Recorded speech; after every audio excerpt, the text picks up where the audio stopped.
blood on white linen, a diamond ring sliding across marble, and 3 words that would either save her life or destroy what was left of it. Vanessa Hale never imagined her worst night would begin with a blind date and end with a proposal from the most dangerous man in the city. But when your ex-husband shows up drunk and violent, when your bakery's drowning in debt collectors' threats, when you've got nothing left to lose, you don't ask questions, you just say yes. Even if the man offering salvation controls half the underground, even if his enemies would kill to get to him, even if you're about to become the perfect target. If you want to see how a broken baker became a kingpin's queen, stay with me until the end. Hit that like button and drop a comment with your city so I can see how far this story travels. The restaurant was the kind of place Vanessa couldn't afford to sneeze in. Crystal chandeliers threw fractured light across tables dressed in cream silk, where people who'd never worried about rent ate food that cost more than her monthly utilities. She sat alone at a table for 2, phone face down, trying not to check it every 30 seconds. 45 minutes late. Her blind date was 45 minutes late. The waiter had circled past 3 times now, each pass more pointed than the last. Vanessa could feel the heat crawling up her neck, that specific burn of public humiliation that made her want to sink through the floor. She'd worn her nicest dress, the navy one that wasn't stained with flour, and spent 20 minutes on makeup she barely knew how to apply. All for a man named Derek who'd seemed nice enough through the dating app. Steady job in finance, recent divorce, looking for something real. She should have known better. "Ma'am, would you like to order while you wait?" The waiter's smile was professional, but she caught the pity underneath. "Or perhaps a drink?" "Water's fine." Her voice came out smaller than she intended. Traffic's probably bad." They both knew it was a lie. Her phone buzzed. Finally. She grabbed it too fast, hope and dread twisting together in her stomach. But it wasn't Derek. It was her landlord. 3rd message today about the overdue rent. She deleted it without reading and immediately regretted it, because now the notification from her bank was visible. Account balance, negative $42. The overdraft fee had hit this morning. Vanessa pressed her palms against her eyes, careful not to smudge the mascara. This was supposed to be a fresh start. 6 months since the divorce was finalized. 6 months of rebuilding from nothing. Her bakery, Sweet Haven, was barely hanging on, hemorrhaging money she didn't have. The commercial oven had broken last week. Her one employee had quit because Vanessa couldn't make payroll. And her ex-husband, Marcus, had cleaned out their joint account before the papers were even signed, leaving her with his gambling debts and a credit score in freefall. She should leave, cut her losses, and walk out with whatever dignity remained. But the truth was, she'd taken the bus here. She'd spent her last $7 on the round-trip fare because she'd been stupid enough to hope that maybe, just maybe, things were finally turning around. "Vanessa?" Her head snapped up. For a second, cruel hope flared. Then she saw who was standing beside her table, and her blood went cold. Marcus. Her ex-husband looked like hell warmed over. Bloodshot eyes, wrinkled shirt half untucked, the sour smell of cheap whiskey rolling off him in waves. He swayed slightly, gripping the back of the empty chair across from her. "Thought that was you," he slurred. "What are you doing here? This place is way too fancy for a charity case." Every head within earshot turned. Vanessa felt her face go hot. "You need to leave." She kept her voice low, controlled. "Now." "Oh, now you give orders?" Marcus laughed, loud and ugly. "That's rich. Real rich coming from someone who can't even keep a shit bakery running." The waiter appeared at her elbow. "Sir, I'm going to have to ask you to—" "Shut up." Marcus didn't even look at him. His focus was laser-locked on Vanessa, and she recognized that look. She'd seen it 100 times during their marriage, right before things got bad. "You think you're too good for me now? That it? You got some new guy paying for all this?" "There's no one. I'm leaving." Vanessa stood, grabbing her purse, but Marcus lunged forward and caught her wrist. "Like hell you are." His fingers dug in hard enough to bruise. "You owe me, Vanessa. You think you can just walk away from everything? From my debts? You ruined my life. Let go of me. Make me." He yanked her closer, and she could see the rage swimming in his eyes, that dangerous cocktail of alcohol and entitlement that had sent her to the ER twice during their marriage. "You stupid bitch! You think anyone else is going to want you? You're nothing. You've always been... I think you should let the lady go. The voice came from behind Marcus, low and calm and absolutely arctic. Marcus spun around and Vanessa's wrist finally came free. She stumbled back against the table, cradling her arm. A man stood there, tall, maybe 6'2", wearing a black suit that probably cost more than her car. Dark hair swept back from a face that could have been carved from stone. Sharp jaw, straight nose, and eyes the color of winter storms. He wasn't particularly bulky, but there was something about the way he carried himself that made the air feel heavier. Dangerous. Like a blade that hadn't been drawn yet, but absolutely would be. Marcus puffed up, the way weak men do when their masculinity is threatened. Who the hell are you? Someone who doesn't appreciate scenes in nice restaurants. The man's tone didn't change. Still conversational, still terrifying. You're drunk, you're loud, and you're putting your hands on a woman who clearly wants nothing to do with you. So here's what's going to happen. You're going to walk out of here quietly, and we're all going to pretend this didn't happen. Fuck you. Marcus took a step forward. This is between me and my wife. Ex-wife, Vanessa said, finding her voice. We're divorced. The stranger's eyes flicked to her for half a second, and she felt the weight of that gaze like a physical thing. Then he looked back at Marcus, and something shifted in his expression. Something cold. You should listen to the lady, he said softly. Marcus made his first mistake. He swung. Vanessa didn't even see the stranger move. 1 second, Marcus's fist was coming around in a wide, sloppy arc. The next, the stranger had caught his wrist mid-swing and twisted. Not hard, not violently, just a precise rotation that sent Marcus to his knees with a choked gasp. I'm going to let go now, the stranger said, still in that same conversational tone. And you're going to leave. Because if you don't, I'm going to make a phone call, and then some people are going to come have a very different conversation with you, the kind that doesn't happen in restaurants. Understand? Marcus's face had gone white. He nodded frantically. The stranger released him. Marcus scrambled backward, nearly tripping over his own feet in his rush toward the exit. He shot one last venomous look at Vanessa, pure hatred, and then he was gone. The restaurant had gone completely silent. The stranger straightened his cuffs, glanced around at the staring diners, and gave them all a smile that didn't reach his eyes. Apologies for the disturbance. Please enjoy your meals. Like magic, conversations resumed. Forks clinked against plates. The pianist in the corner started playing again.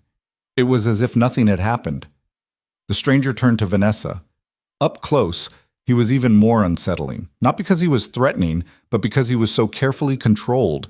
Every movement economical, every expression measured. Are you all right? I'm fine. Her voice shook slightly. Thank you. You didn't have to... Yes, I did. He glanced at her wrist, where red marks were already blooming. You should ice that. I will.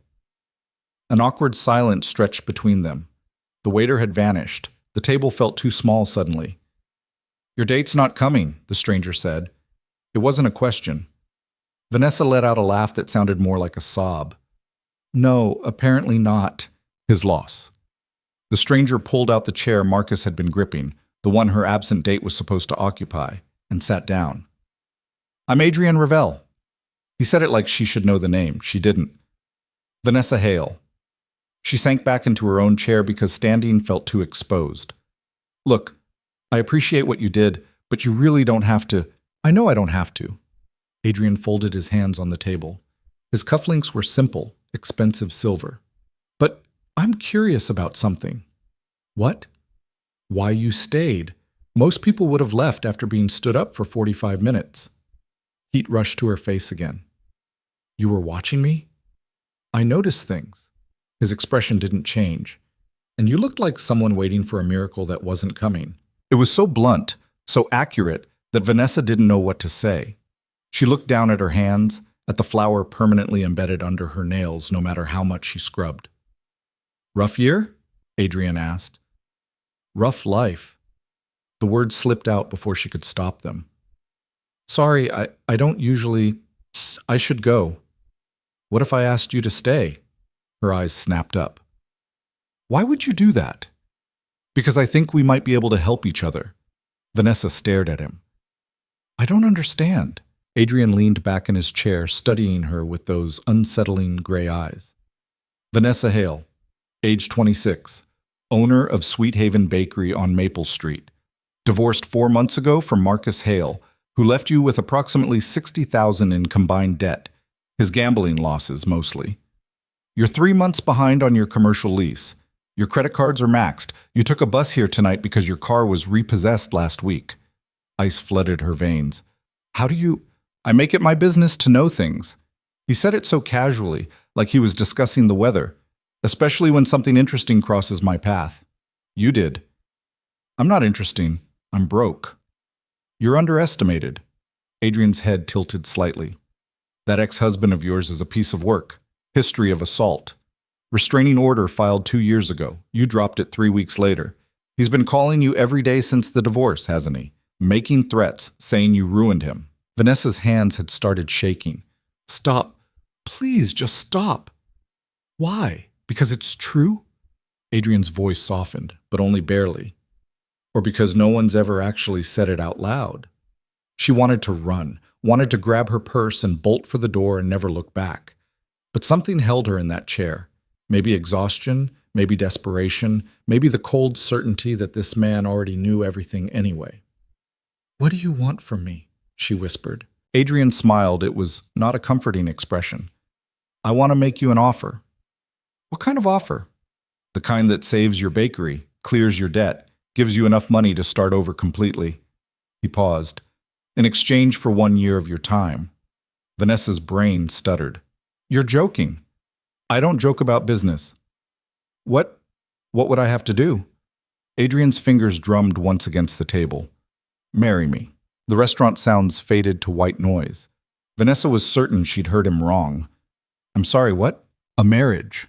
Legal and binding. 1 year, starting immediately. You'll live in my home, appear at my side for certain events, and play the role of my wife in public. His tone was businesslike, clinical. In private, you'll have your own space, your own life. I won't touch you, won't interfere with what you do behind closed doors. After 12 months, we divorce quietly. You walk away with $2 million and a clean slate. Vanessa couldn't breathe. This is insane.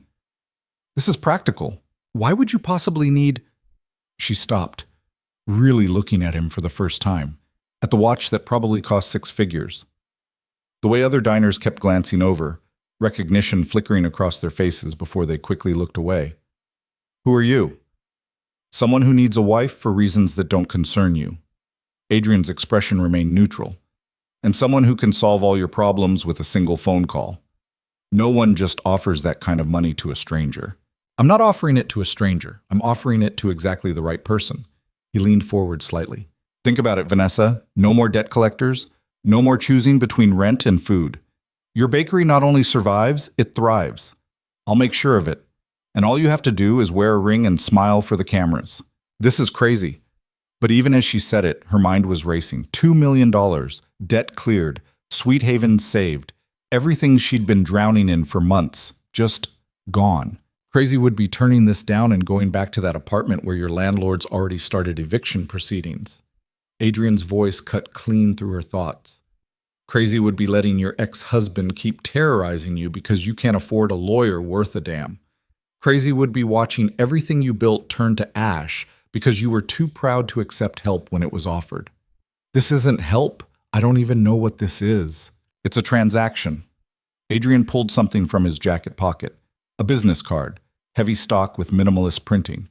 He slid it across the table. You have 24 hours to decide. My number's on there. Call me when you've made your choice. And if I say no, then we never speak again, and you figure out your own way forward. He stood, buttoning his jacket with smooth, practiced movements. But Vanessa, you seem like a smart woman, smart enough to know when you're out of options. He turned to leave. Wait. The word escaped before she could stop it. Adrian paused, looking back over his shoulder. Why me? Really? For the first time, something that might have been genuine emotion flickered across his face. Because you're still sitting here. Because when your ex put hands on you, you didn't cry or beg. You fought back. Because you've been beaten down by life and you're still trying to stand up. He met her eyes. I don't need someone perfect, Vanessa. I need someone real. Someone who won't break when things get difficult. Things aren't difficult already? Adrian's smile was grim.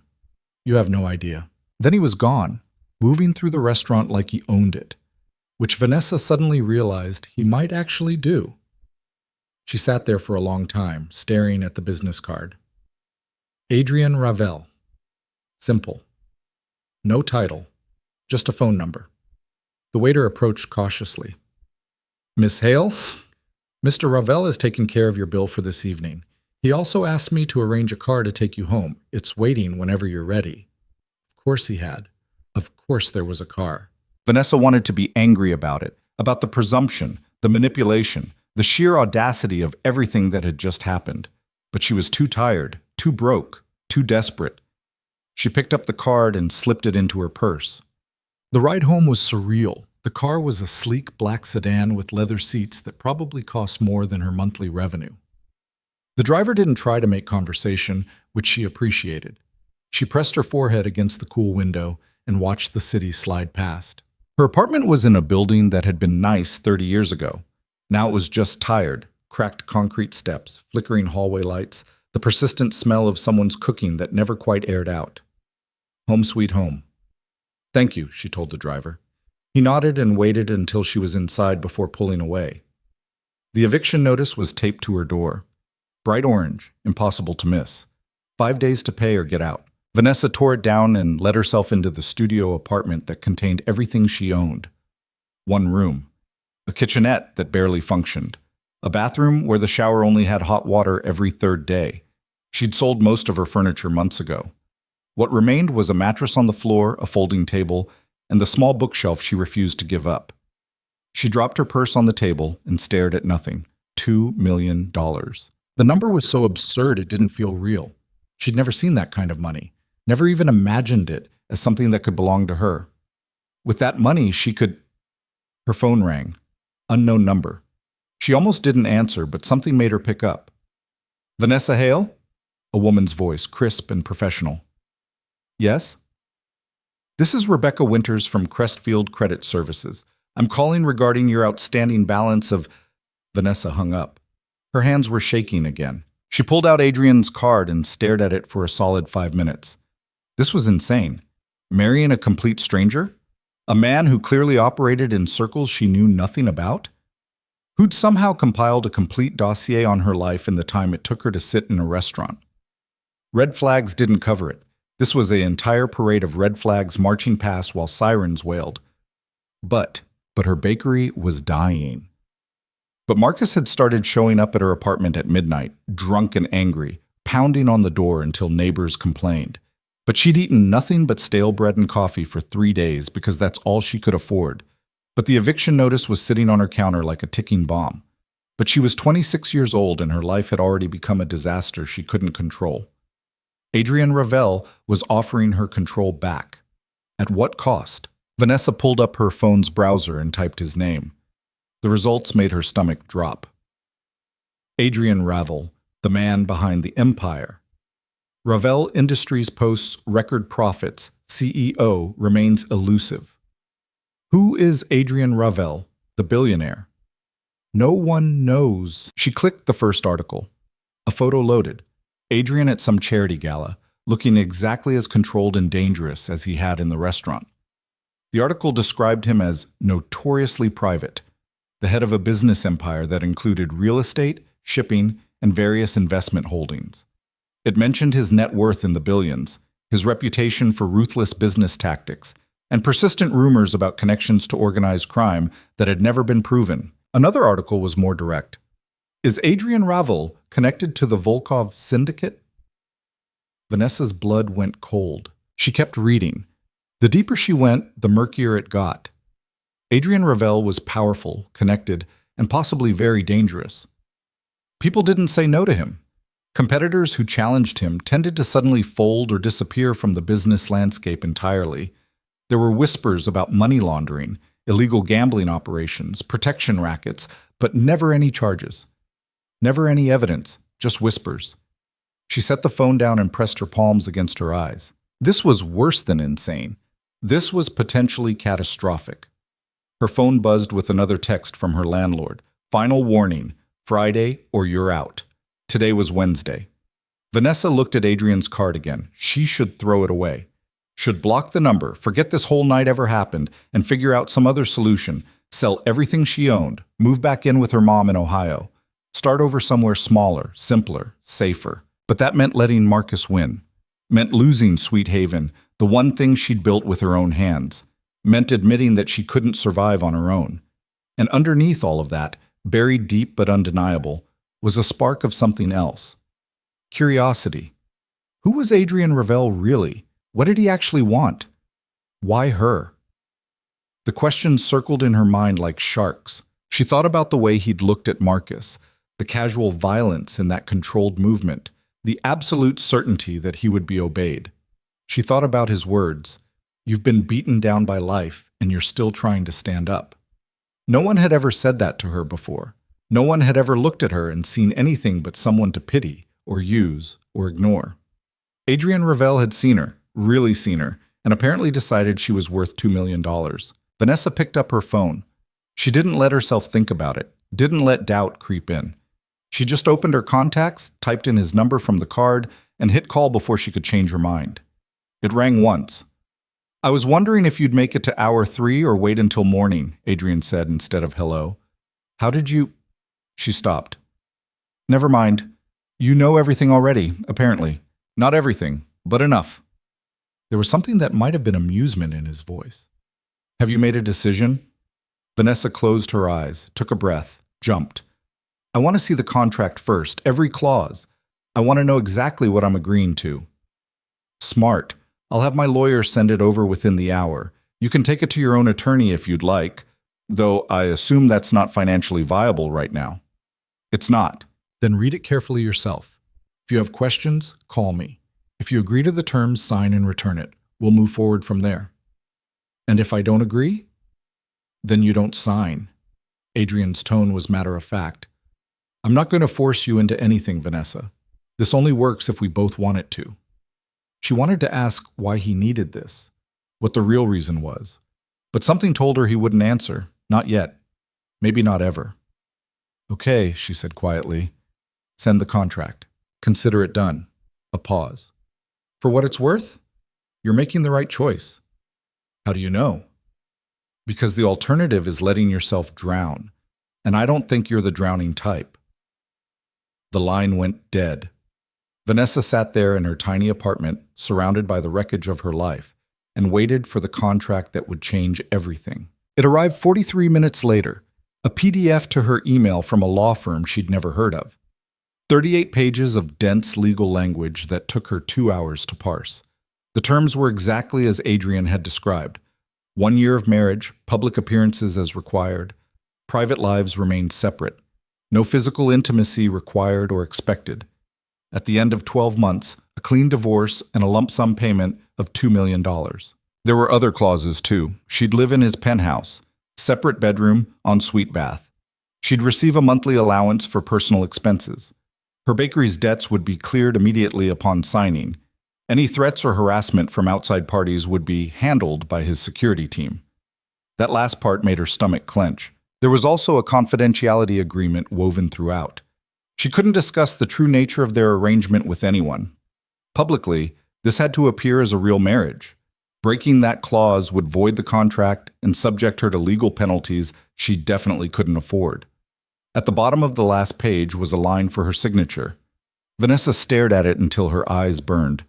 This was it, the point of no return. She thought about Marcus's hands around her wrist, the eviction notice, the bakery she'd poured her heart into bleeding money she didn't have, the credit card statements that made her want to vomit, the bone-deep exhaustion of fighting and losing and fighting again. She thought about Adrian's cold gray eyes and the way men twice his size had looked at him with fear. She thought about $2 million and a life that might actually be hers. Vanessa Hale picked up a pen and signed her name. Then she took a photo of the signed contract, attached it to an email, and hit send before she could second-guess herself into paralysis. The response came back in less than a minute. "Welcome to the family, Mrs. Ravel. A car will pick you up tomorrow at 8 a.m. Pack light. Everything you need will be provided."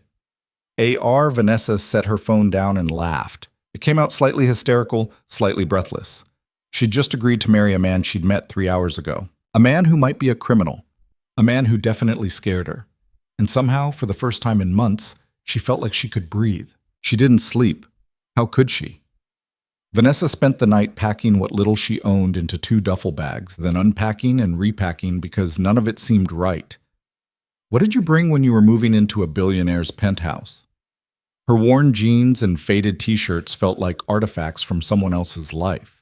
By the time dawn crept through her window, she'd settled on the basics: clothes, toiletries, the few photos she had of her parents, and the notebook where she kept all her bakery recipes. Everything else could stay or burn. She didn't care anymore. At 7:55, she stood outside her building with both bags at her feet, watching the street. The black sedan arrived exactly at 8. The driver who stepped out wasn't the same one from last night. This man was younger, built like he spent his life in a gym, with a scar cutting through his left eyebrow. He looked at her bags without expression. "Mrs. Ravel," he said, and Vanessa's stomach flipped at the name. "I'm Marcus." He stopped, grimaced. "Sorry, I'm Derek." Mr. Ravel thought a different name would be better. Despite everything, Vanessa almost laughed. Probably smart. Derek loaded her bags into the trunk while she slid into the back seat. The leather still smelled new. The city crawled past outside the tinted windows as they drove, neighborhoods shifting from rundown to decent, to expensive, to obscenely wealthy. "First time to the Apex building?" Derek asked, glancing at her in the rearview mirror. "First time hearing about it." "You'll like it. Best security in the city? Mr. Ravel has the entire top floor." Of course he did. The Apex Tower jutted into the sky like a glass knife, all sharp angles and reflective surfaces that caught the morning sun. Derek pulled into an underground garage where the cars cost more than houses. He grabbed her bags and led her to a private elevator that required both a key card and a fingerprint scan. "You'll get your own access codes today," he said as the elevator began its smooth ascent, "along with a phone, credit cards, the works." "I already have a phone. Not like this one." The elevator doors opened directly into a penthouse that made Vanessa's brain short-circuit. Floor-to-ceiling windows overlooked the entire city. White marble floors. Modern furniture that looked uncomfortable and probably cost a fortune. Art on the walls that might have been famous. She didn't know enough to tell. Adrian stood by the windows, phone pressed to his ear. He was dressed more casually than last night. Dark slacks, white shirt with the sleeves rolled up. It should have made him seem more approachable. It didn't. "I don't care what he thinks," Adrian said into the phone, his voice flat. "Tell Volkov that if he wants to renegotiate, he can do it in person. Otherwise, the terms stand." He ended the call and turned. His eyes settled on Vanessa with that same unsettling intensity. "You came. I signed a contract." "Plenty of people sign contracts and still run." He crossed the space between them, moving with that controlled grace she remembered. "Derek, take her bags to the east bedroom. Then give us some privacy." Derek nodded and disappeared down a hallway with her duffels. Vanessa stayed rooted by the elevator, suddenly aware of how out of place she looked. Her clearance rack clothes, her scuffed boots. Everything about her screamed that she didn't belong here. Adrian noticed. "You look terrified." "I'm not terrified." "You're a terrible liar." He gestured to a white couch that probably cost more than her car had. "Sit. We need to go over some things before the circus starts." She sat, perching on the edge like she might need to run. "What circus?" "The one that starts the moment we announce our engagement." Adrian remained standing, hands in his pockets. "I'm giving a press conference this afternoon. You'll be there. The story is simple. We met a month ago, fell hard and fast, decided not to wait. People will buy it because I've never been linked to anyone publicly before." "Why haven't you?" "Because I'm very good at keeping my private life private." His eyes narrowed slightly. "Which is why this arrangement works. No one will question it because questioning me is bad for their health." There it was again, that casual mention of danger delivered like he was discussing the weather. "What if I mess up?" Vanessa asked. "What if someone figures out we barely know each other? Then you improvise. You're smart. You'll manage." Adrian pulled out his phone, typed something quickly. "A stylist will be here in an hour. She'll handle your wardrobe, hair, makeup, everything you need for public appearances. Your bedroom has a full closet and bathroom. Use whatever you want." "I don't need a stylist." Yes, you do. Not because there's anything wrong with how you look, he added, catching her expression, but because the media will tear you apart if you give them ammunition. This is armor, Vanessa. You'll want it. She wanted to argue but couldn't find solid ground. He was probably right. She had no idea how to navigate his world. There's food in the kitchen, Adrian continued. Chef comes in 3 times a week, but you can cook yourself if you prefer. House staff will be minimal. I don't like people underfoot. You'll meet them as needed. Okay. Your bakery's debts were cleared an hour ago. The building lease is paid through next year. I've also arranged for the commercial oven to be replaced and had a contractor assess the space for any other repairs needed. Vanessa's throat tightened. You didn't have to do that so fast. I keep my promises. Adrian checked his watch, something sleek and probably Swiss. The press conference is at 2. That gives you 5 hours to prepare. Diana, the stylist, will make sure you're ready. Any questions? About 1,000. But what came out was, do you always move this fast? Something that might have been a smile flickered across his face. Always. Hesitation gets you killed in my line of work. What exactly is your line of work? Officially, real estate development and investment holdings. He met her eyes. Unofficially, things that keep the city running smoothly. That's not an answer. It's the only answer you're getting right now. Adrian moved toward the hallway Derek had disappeared down. Your room is this way, I'll show you. She followed him through the penthouse, trying not to gawk at everything. The space was massive. Open living area, dining room with a table that could seat 12, a study with walls of books, and then a long hallway with multiple doors. Adrian stopped at the second door on the left and pushed it open. The bedroom was bigger than her entire apartment had been. King-sized bed with white linens. Another wall of windows with automated blinds. A sitting area with a couch and chairs. Doors leading to what had to be a bathroom and closet. You've got privacy here, Adrian said. I'm at the other end of the hall. There's a lock on your door if you want it, but you won't need it. I meant what I said. This is business, not anything else. Vanessa walked into the room, still processing. Where do you actually sleep? In my bedroom. Why? I mean, do you actually sleep here? Or is this just for show? Understanding crossed his features. I live here, Vanessa. This isn't a hotel. It's home, or as close as I get to one. It doesn't feel like a home. That's because it isn't yours yet. He leaned against the doorframe. Give it time. Change what you want. I don't care what the place looks like as long as it functions. She turned to face him fully. Can I ask you something? You can ask. I might not answer. Why are you really doing this? The marriage thing. There's got to be a reason. Adrian was quiet for a long moment, studying her with those unreadable gray eyes. Let's just say I have enemies who see weakness in a man who stands alone. A wife complicates their plans, makes certain moves harder to execute. So I'm a human shield. You're a strategic asset. He pushed off the doorframe. But if it makes you feel better, you're getting paid extremely well to stand there and look devoted. Seems like a fair trade to me. Before she could respond, the elevator chimed. Adrian's posture shifted instantly, still relaxed, but somehow more alert. That'll be Diana. I'll send her back. Get comfortable. This is your home now too, whether it feels like it or not. He left, and Vanessa sank onto the edge of the massive bed. Her home. Right. This was a gilded cage, and she'd walked into it willingly. But maybe, just maybe, it was better than the cage she'd been in before. Diana turned out to be a whirlwind in designer heels. She blew into the bedroom with 2 assistants and enough garment bags to clothe a small army, took one look at Vanessa, and clapped her hands together. Oh, honey, we've got work to do. 3 hours later, Vanessa barely recognized herself. The woman in the mirror wore a navy sheath dress that actually fit, emphasizing curves Vanessa had forgotten she had. Her hair, usually pulled back in a messy bun, had been trimmed, styled, and somehow made to look effortlessly expensive. Subtle makeup brought out her eyes without making her look painted. Diamond studs sparkled in her ears. Better, Diana said, circling her with an approving eye. Much better. You clean up nice, Mrs. Ravel. It's not... Vanessa stopped. Right. It was her name now. Legally, as of this morning. The marriage certificate had been waiting on the kitchen counter when she'd ventured out an hour ago, already signed by Adrian and witnessed by people she'd never met. They'd gotten married on paper while she was being turned into someone else. Deep breaths, Diana said, softer now. I know this is a lot, but trust me, you look perfect.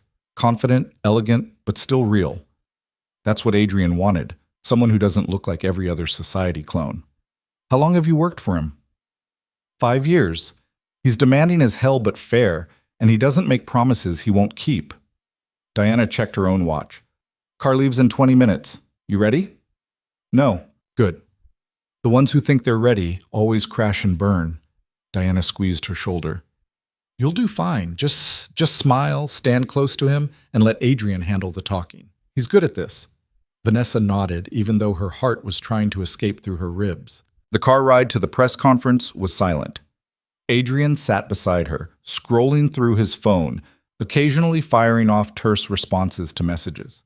He'd changed into a charcoal suit that probably cost more than her bakery's monthly revenue used to be. You look good, he said without looking up from his screen. Diana's talented. I meant you look comfortable, less like you want to bolt. I still want to bolt, but you won't. Finally, he looked at her. Because you're tougher than you think you are. That's why this works. The car pulled up to a downtown hotel where cameras were already lined up outside a conference room. Vanessa's stomach dropped.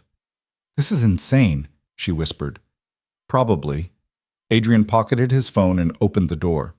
Come on, wife. Let's give them a show. The moment they stepped into the hotel lobby, flashes erupted. Adrian's hand found the small of her back, possessive, protective. The touch sent electricity up her spine even though she knew it was just for appearances. Mr. Ravel, is it true you're engaged? Adrian, who's your mystery woman? How long have you been together? Adrian guided her through the crowd like he'd done this 1,000 times, which he probably had. Into the conference room, up to a podium with microphones clustered like metal flowers. The room was packed. Reporters, cameras, people Vanessa didn't recognize. Adrian stepped up to the microphone. Silence fell instantly. Thank you all for coming on short notice, he said, his voice carrying that same controlled authority she remembered from the restaurant. I'll keep this brief. I'm pleased to announce my engagement to Vanessa Hale. We'll be married by the end of the month. The room erupted with questions. Adrian held up a hand and they quieted again. Vanessa marveled at how easily he commanded the space. Vanessa and I met about a month ago through mutual acquaintances, Adrian continued, lying smoothly. Sometimes you just know. We're both private people, so we'd appreciate discretion as we navigate this next chapter together. That's all I have to say on the matter. Can we hear from the bride? Someone shouted. Adrian looked at her. It wasn't a command exactly. More like a question. She could stay silent, let him handle everything. Or she could step up. Vanessa moved to the microphone. I know this seems sudden, she said, and her voice shook slightly before steadying. And honestly, it feels that way to me too. But when you find someone who sees you, really sees you, you don't let that go. Adrian's been everything I didn't know I needed. The words came easier than expected, maybe because underneath the lie was a kernel of truth. So yes, this is fast, but it's also right. Adrian's hand found hers. Their fingers laced together and cameras captured every second. They fielded a few more questions, mostly softballs that Adrian deflected with practiced ease. Then it was over, and they were being ushered out through a back exit while questions still flew behind them. In the car, Adrian finally released her hand. You did well, he said. I lied to a room full of reporters. Welcome to my world. But there was something almost like approval in his expression.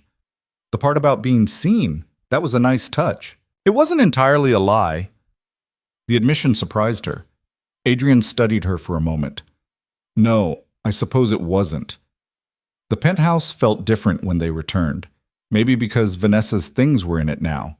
Maybe because she'd just publicly committed to this insanity. Either way, it felt less sterile, less temporary. I have work to do, Adrian said, heading toward his study. Order dinner if you're hungry. My card's linked to all the delivery apps on your new phone. It's charging in your room. Code is your birthday. How do you know my birthday? He gave her a look that said she should know better than to ask stupid questions by now. Right, she muttered. You know everything. Not everything. Adrian paused in the study doorway. But I'm learning. He disappeared inside, and Vanessa was left standing in the massive living room, wondering what the hell she'd just gotten herself into. Her new phone was indeed charging by the bed, latest model, pristine. She picked it up, entered her birthday, and the device unlocked to reveal every app already installed and configured. Her contacts had been transferred. Her photos? Everything. It should have felt invasive. Instead, it felt efficient. Exactly like Adrian. She was scrolling through the delivery apps. So many choices, so much food she could actually afford now, when her old phone buzzed in her bag. A text from an unknown number made her blood freeze. Saw you on the news. Playing dress-up with rich men now? You're still the same worthless bitch you always were. Enjoy it while it lasts. M. Marcus. He'd seen the press conference. Vanessa's hands started shaking. She should ignore it, block the number. But her fingers were already typing a response. Leave me alone. The reply came instantly. Or what? Your sugar daddy gonna protect you? I know where you really come from, Vanessa. You can put on fancy clothes, but you're still trash. I'm gonna make sure everyone knows it. She stared at the message, fear and rage mixing into something toxic. A knock on her bedroom door made her jump. It's open, she called. Adrian stepped in, took one look at her face, and crossed the room in 3 strides. What happened? She held out the phone wordlessly. His expression went absolutely flat as he read the messages. When he looked up, his eyes were winter cold. How long has he been harassing you? Since the divorce, it got worse after... She trailed off. After what? After I filed the restraining order, he said I was trying to ruin his life, that he'd make me pay for embarrassing him. The words tumbled out. I dropped the order because he promised to stop, but he never did. He just got more careful about it. Adrian's jaw tightened. Give me your old phone. Why? Because you don't need it anymore and I need to make some calls. His voice was still calm, but there was something dangerous underneath. Do you trust me? It was a loaded question. Did she? She'd known him less than 24 hours. He was clearly involved in things she didn't understand, but he'd also kept every promise he'd made so far. I'm working on it, she said honestly. Good enough. Adrian took the phone from her trembling hands. Marcus Hale is about to have a very bad week, and if he contacts you again, on any device, through any channel, you tell me immediately. Understood? What are you going to do? What I should have done the moment I saw him put hands on you. Adrian headed for the door, then stopped. For what it's worth. He's wrong. You're not trash, you're not worthless, and you sure as hell aren't the same person you were when you were married to that waste of oxygen. The door closed behind him before she could respond. Vanessa sat there, staring at her new phone, feeling something shift in her chest. It wasn't quite trust. Not yet, but it was close. The next 3 days passed in a blur of activity that left Vanessa's head spinning. Apparently being engaged to Adrian Ravel meant constant motion. Monday, a team showed up to photograph them for the engagement announcement that would run in every major paper. They spent 4 hours staging shots in the penthouse, on the roof terrace, in the building's private garden. Adrian played the devoted fiancé perfectly, touching her waist, brushing hair from her face, gazing at her like she was precious. Every gesture calculated, every smile measured. It should have felt fake. Instead, it felt like a very specific kind of torture, because some traitorous part of Vanessa's brain kept forgetting it was an act. Tuesday, they had dinner with Adrian's lawyer to finalize wedding details. The ceremony would be small, just witnesses, no guests, quick and efficient, like everything else Adrian did. The lawyer, a sharp-eyed woman named Patricia, asked Vanessa exactly 3 questions and seemed satisfied with her stammering answers. She's nervous, Adrian said when Patricia raised an eyebrow at Vanessa's fumbled response about prenuptial agreements. She should be, Patricia replied. Marrying you is like marrying a tornado. Just try not to destroy her completely. Adrian's expression didn't change. I'll do my best. Wednesday morning, Vanessa woke to find Marcus's number had been disconnected. His social media accounts, gone. Even his email bounced back as invalid. It was like he'd been erased from the internet overnight. She found Adrian in his study, 3 monitors running with information she couldn't parse. What did you do? She asked from the doorway. Made a few calls, applied some pressure. He didn't look away from his screens. Marcus Hale no longer has a phone, internet access, or a place to live. His landlord evicted him yesterday for violations I made sure were discovered. He's also been flagged in several databases as a high-risk individual, which means getting a new apartment or job just became very difficult. Vanessa's mouth went dry. That's illegal? Unethical? Adrian finally turned to face her. Yes to both, but effective. He won't bother you again. How can you be sure? Because yesterday afternoon, Derek and two associates had a conversation with him in a parking garage. They explained very clearly what would happen if he ever contacted you again. Adrian's voice was perfectly calm. Let's just say Marcus understands his situation now. You had him threatened. I had him educated about consequences. There's a difference. Adrian stood, moving around his desk. You don't have to like my methods, Vanessa, but you do need to understand something. You're mine now, on paper, in public, in every way that matters legally. That means anyone who hurts you has to go through me first, and I don't lose. The possessiveness in his voice should have scared her. Instead, she felt something else, something warm and dangerous. Thank you, she whispered. Adrian's expression softened microscopically. You don't thank people for doing the bare minimum. Protecting you is part of the deal. Is that all it is? The deal? For a long moment, he just looked at her. Then, I should get back to work. You have a fitting at 2. Diana will take you. The wedding dress needs final alterations. He'd dodged the question completely. Vanessa left him to his monitors and his secrets, feeling more confused than ever. The wedding dress was beautiful, a simple sheath in champagne silk that made her look elegant without trying too hard. Diana fussed over the hemline while Vanessa stood on a platform, staring at herself in the mirror. You look like you're about to cry, Diana observed. I'm fine.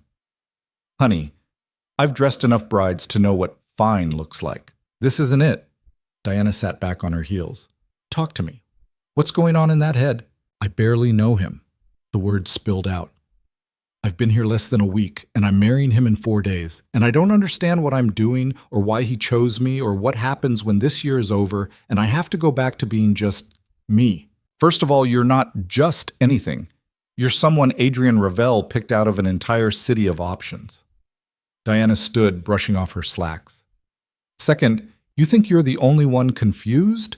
That man has never, and I mean never, brought anyone into his personal space. I've worked for him for 5 years, and you're the first person I've seen in this building who isn't staff or business. Whatever this is, it matters to him. It's a business arrangement. Sure it is, Diana's smile was knowing. Keep telling yourself that. Before Vanessa could argue, her new phone rang. Adrian's name on the screen. Hey, she answered. We have a problem. His voice was tight. Are you still with Diana? Yes. Why? Stay there. Derek's on his way to you. Don't leave the boutique until he arrives. Her heart kicked into overdrive. What's wrong? Someone leaked our real wedding date to the press. There are photographers outside the building. I'm handling it, but I need you somewhere secure until I clean this up. Adrian, just stay put, Vanessa, please. The line went dead. Diana was already moving, phone to her ear, speaking rapid fire to someone. Lock the front door, she called to her assistant. No one in or out until I say so. Through the boutique's front windows, Vanessa could see them gathering, men with cameras, telephoto lenses glinting in the afternoon sun. Her stomach churned. How did they find out? She asked. Someone sold the information. Happens more than you'd think. Diana pulled the curtains closed. Don't worry, Derek will get you out through the service entrance. You'll be fine. But Vanessa wasn't thinking about the photographers. She was thinking about Adrian's voice on the phone, tense in a way she hadn't heard before. Like this wasn't just an inconvenience, like it was actually dangerous. Derek arrived 10 minutes later, moving through the boutique's back door with 2 other men who looked like they ate nails for breakfast. Mrs. Ravel, he said, all business. We need to move, now. The service exit led to an alley where a black SUV waited, engine running. Derek hustled her into the back seat, and they pulled away just as camera flashes started going off at the alley's entrance. Where's Adrian? Vanessa asked. Dealing with the leak. Derek's eyes never left the road. He'll meet you back at the Apex. Is he okay? He's always okay, ma'am. It's everyone else who should worry. They took a route that seemed deliberately complicated, doubling back twice before finally pulling into the Apex's underground garage. Derek escorted her to the private elevator, waited until the doors closed, then disappeared back to the garage. The penthouse was empty when she arrived. Vanessa changed out of the dress, carefully, because it was fragile and expensive, and tried to calm her racing heart. This was normal, right? Photographers chasing stories, leaks happening, all part of marrying someone famous. Except Adrian's reaction hadn't felt normal. It had felt personal. She was pacing the living room when the elevator finally chimed and Adrian stepped out. His suit jacket was gone, tie loosened, and there was a spot of blood on his white shirt cuff that made her freeze. "What happened?" she demanded. "Nothing that concerns you." He headed straight for the bar and poured 2 fingers of scotch. "You're bleeding." "It's not mine." Somehow, that was worse. Vanessa crossed the room and grabbed his wrist, pushing up the sleeve despite his protest. His knuckles were scraped raw, already starting to bruise. "Who did you hit?" "The photographer who decided grabbing you would get a better shot." Adrian pulled his arm back. "He won't make that mistake again. No one grabbed me. We left through the back." "He tried. Derek stopped him. I finished the conversation." His eyes were cold again, that winter storm gray. The leak came from inside Patricia's office. Her paralegal sold the information for $5,000. I've dealt with it. Dealt with it how? She no longer works for Patricia, and her reputation in legal circles is destroyed. She won't find employment in this city again. He took a long drink. The photographer's camera is at the bottom of the river. So is his backup drive. Vanessa sank onto the couch, processing. You can't destroy people's lives like that. I can when they threaten what's mine." Adrian set down his glass. "You think this is a game? You think the people watching us are just curious? Half of them want leverage, the other half want me dead, and you're the most visible weak point I've ever had. Then why marry me at all?" "Because the alternative was worse." His voice finally rose, control cracking. "Because standing alone made me a target for every ambitious bastard in the city, because I needed someone real, someone they couldn't buy or turn, and you—" He stopped, jaw working. "I what?" Adrian looked at her for a long moment. "You're still here. You signed the papers. You showed up. You stood in front of cameras and lied for me without flinching. You're exactly what I needed." A good actress? A partner. The word landed between them like a bomb. "Even if it's just for a year." Vanessa didn't know what to say to that. Didn't know how to process the sudden raw honesty in his voice. They stood there in the massive penthouse, 2 strangers bound by contracts and convenience, and Vanessa realized with startling clarity that this was already more complicated than either of them had planned. "I'm going to shower," Adrian said finally, heading for his room. "Order dinner, whatever you want. We should eat." He disappeared down the hall, leaving Vanessa alone with her thoughts, and the growing certainty that she'd agreed to far more than a simple business arrangement. She ordered Thai food, enough for 2, plus extra because she had no idea what he liked. It arrived 40 minutes later, and she set everything out on the dining table that probably never got used. Adrian emerged from his room in dark jeans and a black t-shirt, hair still damp. He looked younger like this, more human, less like the dangerous man who'd destroyed someone's career this afternoon. "You got pad thai," he said, surveying the spread. "I didn't know what you'd want." "This is perfect." He sat down across from her, and for a few minutes they just ate in comfortable silence. Then Vanessa asked, "What happens at the wedding?" "We show up, say our vows, sign papers, go home." Adrian stabbed at his noodles. "Simple." "Nothing about this is simple." "No," he agreed, "but we make it work anyway." "And after? After the year?" His fork paused halfway to his mouth. "You walk away with your money and your freedom. That was the deal." "Right, the deal." She pushed rice around her plate. "What if I don't want to walk away?" The question hung in the air like smoke. Adrian set down his fork carefully. "That's not something we need to decide right now. But it's something you've thought about." "Vanessa, have you?" He met her eyes. "Every day since you signed that contract." Her breath caught. "But thinking about it and doing something about it are different things," Adrian continued. "This works because we both know what it is. Start changing the rules, and it all falls apart." What if the rules are already changing? Then we figure it out when we get there. He stood, clearing his plate. One day at a time. That's all either of us can handle right now. He was right. She knew he was right, but that didn't stop the flutter of something dangerous in her chest. 4 days until the wedding, 12 months until freedom. And somewhere in between, Vanessa suspected she was going to lose track of where the performance ended and the truth began. The wedding happened on a Thursday morning in Patricia's office, witnessed by 2 paralegals Vanessa had never met and wouldn't remember afterward. The whole thing took 11 minutes. Adrian wore a navy suit.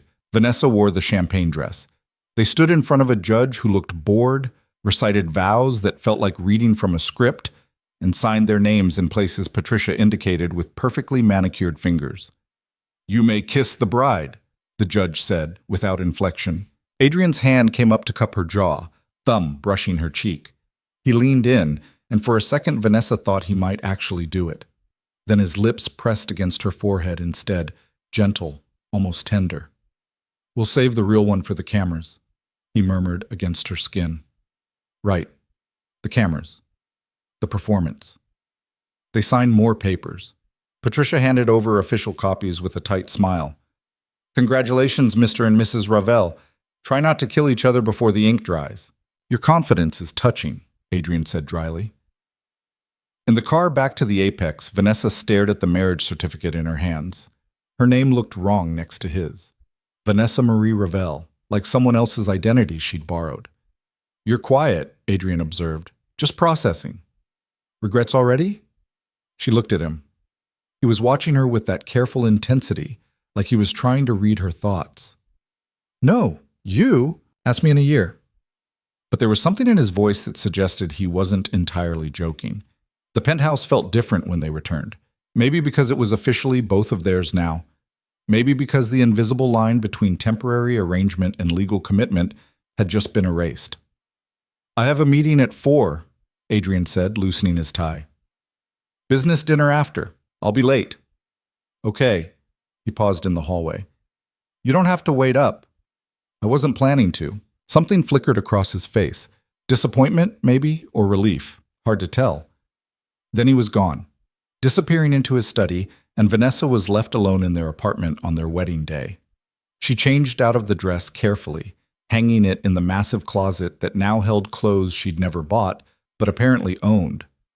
Diana had outdone herself. Everything fit perfectly, from casual jeans to evening gowns Vanessa couldn't imagine wearing. A whole wardrobe for a whole new life. Her phone buzzed, a text from a number she didn't recognize. "Congratulations on the wedding, Mrs. Ravel. We should talk soon. Dmitry Volkov." Ice slid down her spine. Volkov. The name Adrian had mentioned on that first phone call.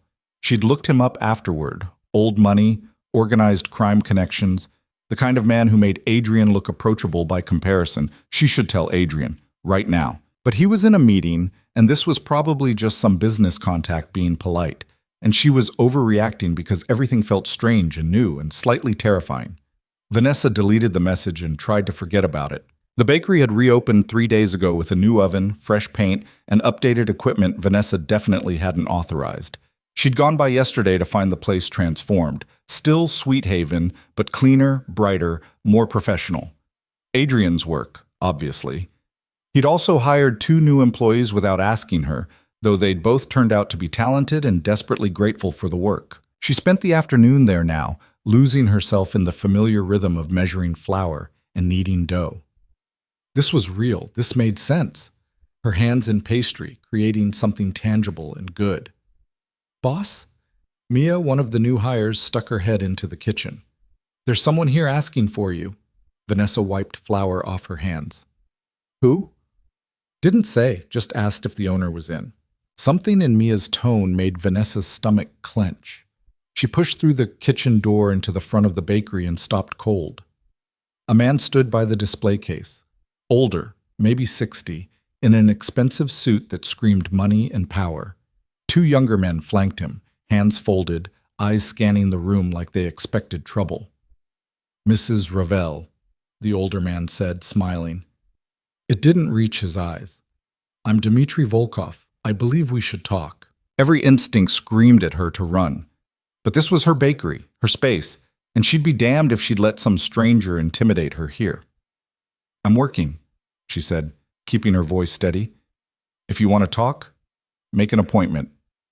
This won't take long." Volkov glanced around the bakery, at Mia watching nervously from behind the register, at the few customers who'd gone very quiet. "Perhaps somewhere more private?" "Here's fine." His smile thinned. "Very well. I wanted to congratulate you on your marriage and welcome you to our community. Adrian's relationships are of great interest to those of us who do business with him. I'm not part of his business. Aren't you?" Volkov's head tilted. "You married him rather suddenly, no courtship, no engagement party, just a quiet little ceremony.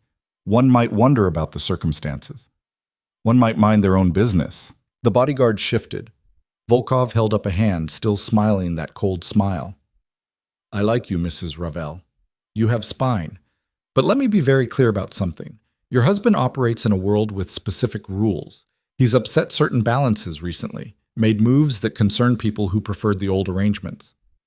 "I don't know what you're talking about." "Of course you don't. Adrian keeps his wives ignorant." "Oh, wait, you're the first one."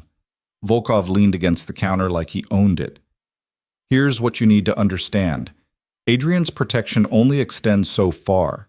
If you became a problem or a liability or simply inconvenient, well, accidents happen. Even to pretty young bakers who marry above their station." Rage flared white-hot in Vanessa's chest. "Get out of my bakery. I'm simply offering friendly advice. Get out." She grabbed a rolling pin off the counter behind her. "Now, before I call the police." Volkov's expression hardened. "You're making a mistake. The only mistake I made was letting you waste my time. Leave." For a long moment, nobody moved. Then Volkov straightened, adjusted his cuffs. "Give Adrian my regards. Tell him we'll be seeing each other soon." He left, bodyguards trailing behind him. The bell chimed cheerfully as the door closed. Vanessa's hands were shaking so hard she had to set down the rolling pin before she dropped it. Mia rushed over. "Oh my God, are you okay? Should we call someone?" "I'm fine." Vanessa's voice came out steadier than she felt. "Just lock the door for a few minutes. I need to make a call." She dialed Adrian with trembling fingers. He answered on the second ring. "What's wrong?" Straight to the point, no greeting, like he'd been waiting for something bad to happen. "Dmitry Volkov just left my bakery." The words tumbled out. "He texted me this morning congratulating us on the wedding, and then he showed up here with two guys who looked like they break kneecaps professionally, and he basically threatened me while smiling about it." Silence on the other end, long enough that Vanessa checked to make sure the call hadn't dropped. "Adrian? Where are you now?" His voice had gone absolutely flat. "Still at Sweet Haven. I told him to leave and he did, but lock the doors, don't let anyone in. Derek's 5 minutes away. He'll stay with you until I get there." Adrian's tone was ice. "Did Volkov touch you?" "No. He just talked." "What did he say exactly?" Vanessa recounted the conversation as best she could remember. When she finished, Adrian was quiet again. "You did good," he said finally. Standing up to him. "Most people don't." "I was terrified." "Being brave doesn't mean you're not scared. It means you're scared, and you do it anyway." She heard movement on his end, footsteps, a door closing. "I'm leaving now, 20 minutes. Derek will be there in 3. "Adrian, what's going on? Who is this guy?" "Someone who just made a very big mistake." The line went dead. Derek arrived exactly 3 minutes later, appearing in the bakery like a dangerous shadow.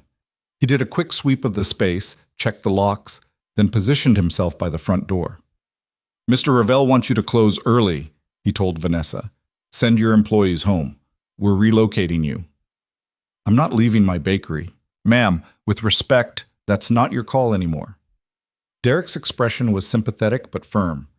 "Volkov showing up here isn't random. He's sending a message. Mr. Ravel needs to respond, and you need to be somewhere secure while he does." Mia and James, the other new hire, were already gathering their things, shooting nervous glances at Derek's bulk. Vanessa paid them for the full day and sent them out the back entrance with apologies she knew didn't cover it. Then it was just her and Derek and the cooling pastries she'd spent the afternoon making. "What kind of message?" she asked quietly. "The kind that says Adrian's got a weak spot now. You." Derek checked his watch. "Boss will explain better than I can." But between you and me, you handled that exactly right. Volkov respects strength. Showing fear would have been worse. I did show fear. Not to him you didn't, that's what matters. Adrian arrived in 18 minutes. Vanessa heard the car before she saw it, the aggressive engine, the screech of tires. Then he was striding through the bakery door, and the temperature in the room seemed to drop 10 degrees. He looked at her first, those gray eyes scanning for injuries she didn't have. Then he turned to Derek. Anything else? No, sir. She's been here since. No other visitors. Good. Take the car back. I'll drive us home. Derek left without argument. Adrian moved through the bakery, checking windows, testing the back door lock, examining everything like he was cataloging weaknesses. I should have seen this coming, he said, more to himself than her. How could you possibly? Because Volkov's been circling for months. I knew he'd make a move eventually. Adrian's jaw was tight. I didn't think he'd go after you this fast. What does he want? Territory? Control. I've been expanding into shipping operations he considers his. We've been negotiating, but negotiations with Dmitri are just posturing before violence. He finally stopped moving and looked at her directly. You can't come here anymore. Not alone. This is my business. This is a target. His voice was hard. Every time you're here without security, you're exposed. Volkov proved that today. So what, I just abandoned the bakery I nearly killed myself to save? You hire management. You visit with armed guards. You accept that being married to me means your life changed. Adrian moved closer. I know you hate it, but this is the reality now. Vanessa wanted to argue, to fight, to tell him he couldn't just dictate her life. But the fear in her gut was still fresh, and Volkov's cold smile still haunted her, and she knew Adrian was right, even if she hated admitting it. I'll hire a manager, she said finally, but I'm not giving up completely. I'll come by, do the books, check inventory. With security if you insist. I insist. Fine. They stood there in her bakery, the one place that had always been purely hers, and Vanessa felt it slipping away. Not the business itself, but the freedom of it, the simplicity. I'm sorry, Adrian said quietly. For what? For dragging you into this. I knew it would be dangerous, but I thought I had more time to secure things before anyone targeted you. His hand came up like he might touch her face, then dropped. You deserve better than this mess. I signed the contract knowing what you were. You signed it knowing what you needed. That's different.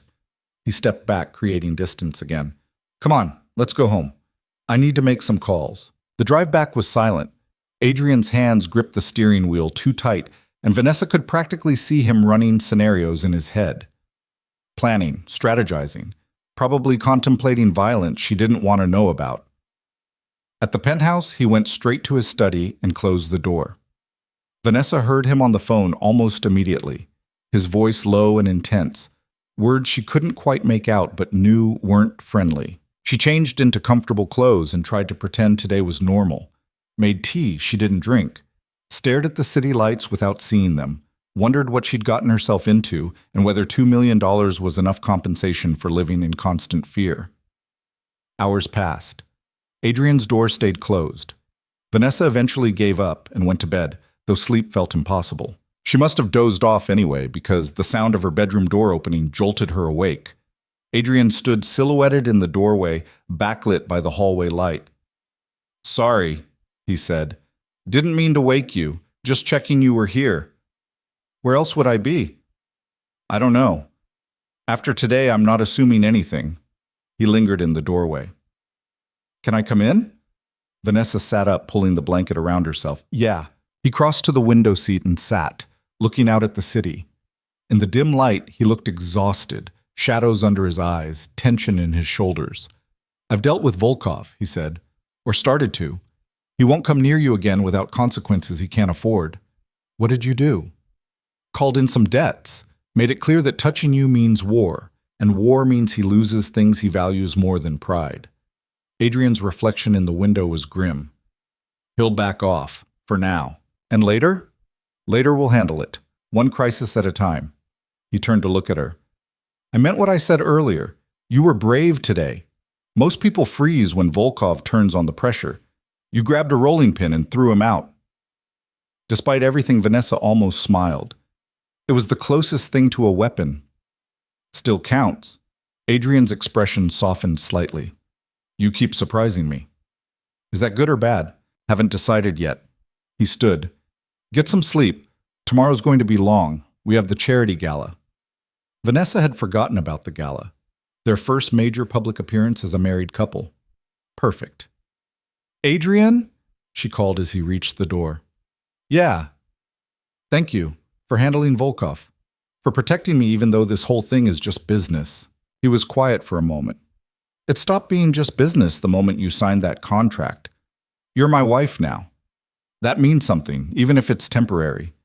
Then he was gone, and Vanessa was left trying to parse what he'd meant by that. The gala was being held at the Grandmont Hotel, one of those places where the chandeliers cost more than houses, and the guest list read like a who's who of people Vanessa would never have met in her old life. Diana had delivered a dress that morning, emerald green silk that clung in ways that made Vanessa self-conscious, until she saw Adrian's face when she emerged from her room. His expression went carefully blank, which somehow felt more intense than if he'd reacted. You look good, he said, voice neutral. Diana's work. No, that's you. He offered his arm. Ready to face the sharks? Not even remotely. Good answer. The ones who think they're ready always get eaten first. The hotel ballroom was massive. Vaulted ceilings, marble floors, hundreds of people in formal wear drinking champagne and pretending they cared about whatever charity this was benefiting. Adrian's hand found the small of her back the moment they entered, and Vanessa felt eyes turn toward them. They're staring, she whispered. Let them. You're the most interesting person here. I'm a baker from nowhere. You're my wife. That makes you the most dangerous person here. His hand pressed slightly. Chin up. You belong here as much as any of them. It was a lie, but a comforting one. They made their way through the crowd. Adrian introduced her to people whose names she'd never remember. Business associates, politicians, socialites who looked at her with thinly veiled curiosity or outright hostility. She smiled until her face hurt and made small talk about nothing while Adrian handled the real conversations. You're doing great, he murmured during a brief moment alone. Just keep breathing. I feel like a fraud. Everyone here is a fraud. You're just newer at it. He snagged 2 champagne flutes from a passing waiter. Drink. It helps. Vanessa took the glass and immediately regretted it when a woman in diamonds approached, smiling like a shark. Adrian, darling, you must introduce me to your bride. Victoria, this is my wife, Vanessa. Vanessa, Victoria Ashford. She runs the city's largest real estate development firm. How lovely. Victoria's eyes raked over Vanessa with surgical precision. So sudden, your marriage. We were all quite surprised. Adrian's usually so careful about these things. When you know, Vanessa said, echoing the line they'd practiced. And what did you do before landing our most eligible bachelor? I heard something about baking. The condescension dripped like honey. Vanessa felt Adrian tense beside her. I own a bakery, she said evenly. Sweet Haven, on Maple Street. Stop by sometime. I'll give you the friends and family discount. Victoria's smile turned brittle. How quaint. Adrian, we should discuss the Harbor District project soon. I have concerns about your latest proposals. Make an appointment with my office. Adrian's tone made it clear the conversation was over. If you'll excuse us. He steered Vanessa away before Victoria could respond. Sorry about that, he said. Victoria's threatened by anyone she can't control or buy. She's lovely. She's a viper. Adrian's hand moved from her back to her waist, pulling her closer as they navigated the crowd. But she's also influential. Pissing her off has consequences. Then maybe I shouldn't have. You were perfect. She needed to know you won't roll over. His lips brushed her ear. That discount line was inspired, by the way. Very you. Heat flooded Vanessa's face that had nothing to do with embarrassment. They made it through dinner, a 7-course affair that Vanessa barely tasted while making conversation with a hedge fund manager's wife who spent the entire meal talking about her yacht. Adrian's hand found hers under the table at one point, squeezing gently, and she squeezed back without thinking. After dinner, people migrated to the ballroom floor for dancing. Adrian led her there like it was choreographed, one hand on her waist, the other holding hers. I should warn you, Vanessa said, I'm a terrible dancer. Then I'll lead. Just follow me. He did lead, and she did follow, and somehow they moved together without her stepping on his feet. Other couples swirled around them, but Vanessa barely noticed. Adrian was too close, his hand warm through the thin silk of her dress, his eyes locked on hers. "You're staring," she whispered. "You're my wife. I'm allowed to stare. It's making me nervous." "Good. You make me nervous too." Her breath caught. "I do?" Every day since that restaurant, his hand tightened on her waist. "You were supposed to be simple. A contract. A solution to a problem. You're not simple at all." "Adrian," glass shattered somewhere behind them, then screaming. Adrian's entire body went rigid. His hand left her waist and reached inside his jacket. For a weapon, Vanessa realized with distant shock, as his other arm pulled her behind him. "Stay behind me," he ordered. The ballroom erupted into chaos. People running, shouting, security personnel appearing from nowhere. Vanessa couldn't see what was happening through the crowd, but Adrian could. His face had gone absolutely white. "Get down," he said. "What?" The gunshot was deafening in the enclosed space. Adrian slammed into her and they both hit the floor hard. Her head cracked against marble, stars exploding across her vision. Above her, Adrian covered her body with his, and she felt him flinch, once, twice. More shots, more screaming, the weight of him pressing her into the ground. Then silence, broken only by sobbing and the sound of running feet. "Adrian?" Vanessa's voice came out thin, thready. "Adrian, are you—" He rolled off her, and she saw the blood. So much blood, spreading across his white shirt in blooming roses. Oh God, no!" She pressed her hands to his chest, trying to stop the bleeding, but it kept coming. "I'm okay," he said, but his voice was weak. Just get behind cover. More shooters might—" "Shut up! Stop talking!" Vanessa's hands were shaking so badly she could barely keep pressure on the wounds. "Someone help! We need help!" Security swarmed them. Derek appeared from nowhere, phone already to his ear, calling for an ambulance. Someone pulled Vanessa away from Adrian, and she fought them until she realized they were medics, until she saw them working on him with practiced efficiency. The ballroom had transformed into a crime scene. Bodies on the floor. She couldn't tell if they were dead or just injured. Blood on marble. Shell casings glinting under chandelier light. And Adrian bleeding out while she watched, helpless. "Ma'am, are you hurt?" A paramedic was trying to examine her. "I'm fine. Help him. Please, help him." "They're working on him. Let me check you for injuries." She had a gash on her forehead from hitting the floor, bruises forming on her shoulder where Adrian had tackled her. Minor. Irrelevant. "Mrs. Ravel." Derek was suddenly there, his face grim. "We need to move you. Now. Before whoever did this comes back. I'm not leaving him. He'd want you safe." "I don't care what he wants. I'm staying." They loaded Adrian onto a stretcher. His eyes found hers as they lifted him, and she saw fear there, not for himself, but for her. "Go with Derek," he rasped. "Please." "No." "Vanessa." "I said no." She grabbed the edge of the stretcher. "Where he goes, I go. That's the deal. That's the marriage." The paramedics didn't argue. They loaded him into the ambulance, and Vanessa climbed in after, still covered in his blood, hands shaking uncontrollably. Derek followed in a separate car. In the ambulance, under the harsh fluorescent lights, Vanessa could see the full extent of the damage. 2 gunshot wounds, one in his shoulder, one in his side. The paramedics worked frantically, inserting IVs, applying pressure, calling ahead to the hospital. Adrian's hand found hers. His grip was weak, but there. "You saved me," he whispered. "What?" "You saw. The red dot. You pushed me. Before the shot." His eyes were starting to glaze. "How did you— I don't know. I just saw something move and reacted." The memory was fragmented, unclear. Red light on his chest, her hand shoving him, the bullet that would have hit his heart catching his shoulder instead. "My brave girl," Adrian murmured, and then his eyes rolled back. The paramedic shouted medical jargon Vanessa didn't understand. The ambulance siren wailed, and all she could do was hold his hand and pray to anything that might be listening that she hadn't just married someone only to watch him die. The hospital waiting room smelled like disinfectant and fear. Vanessa sat in a plastic chair with her hands still stained red, watching nurses rush past while Derek paced like a caged animal. They'd taken Adrian into surgery 40 minutes ago. No updates since.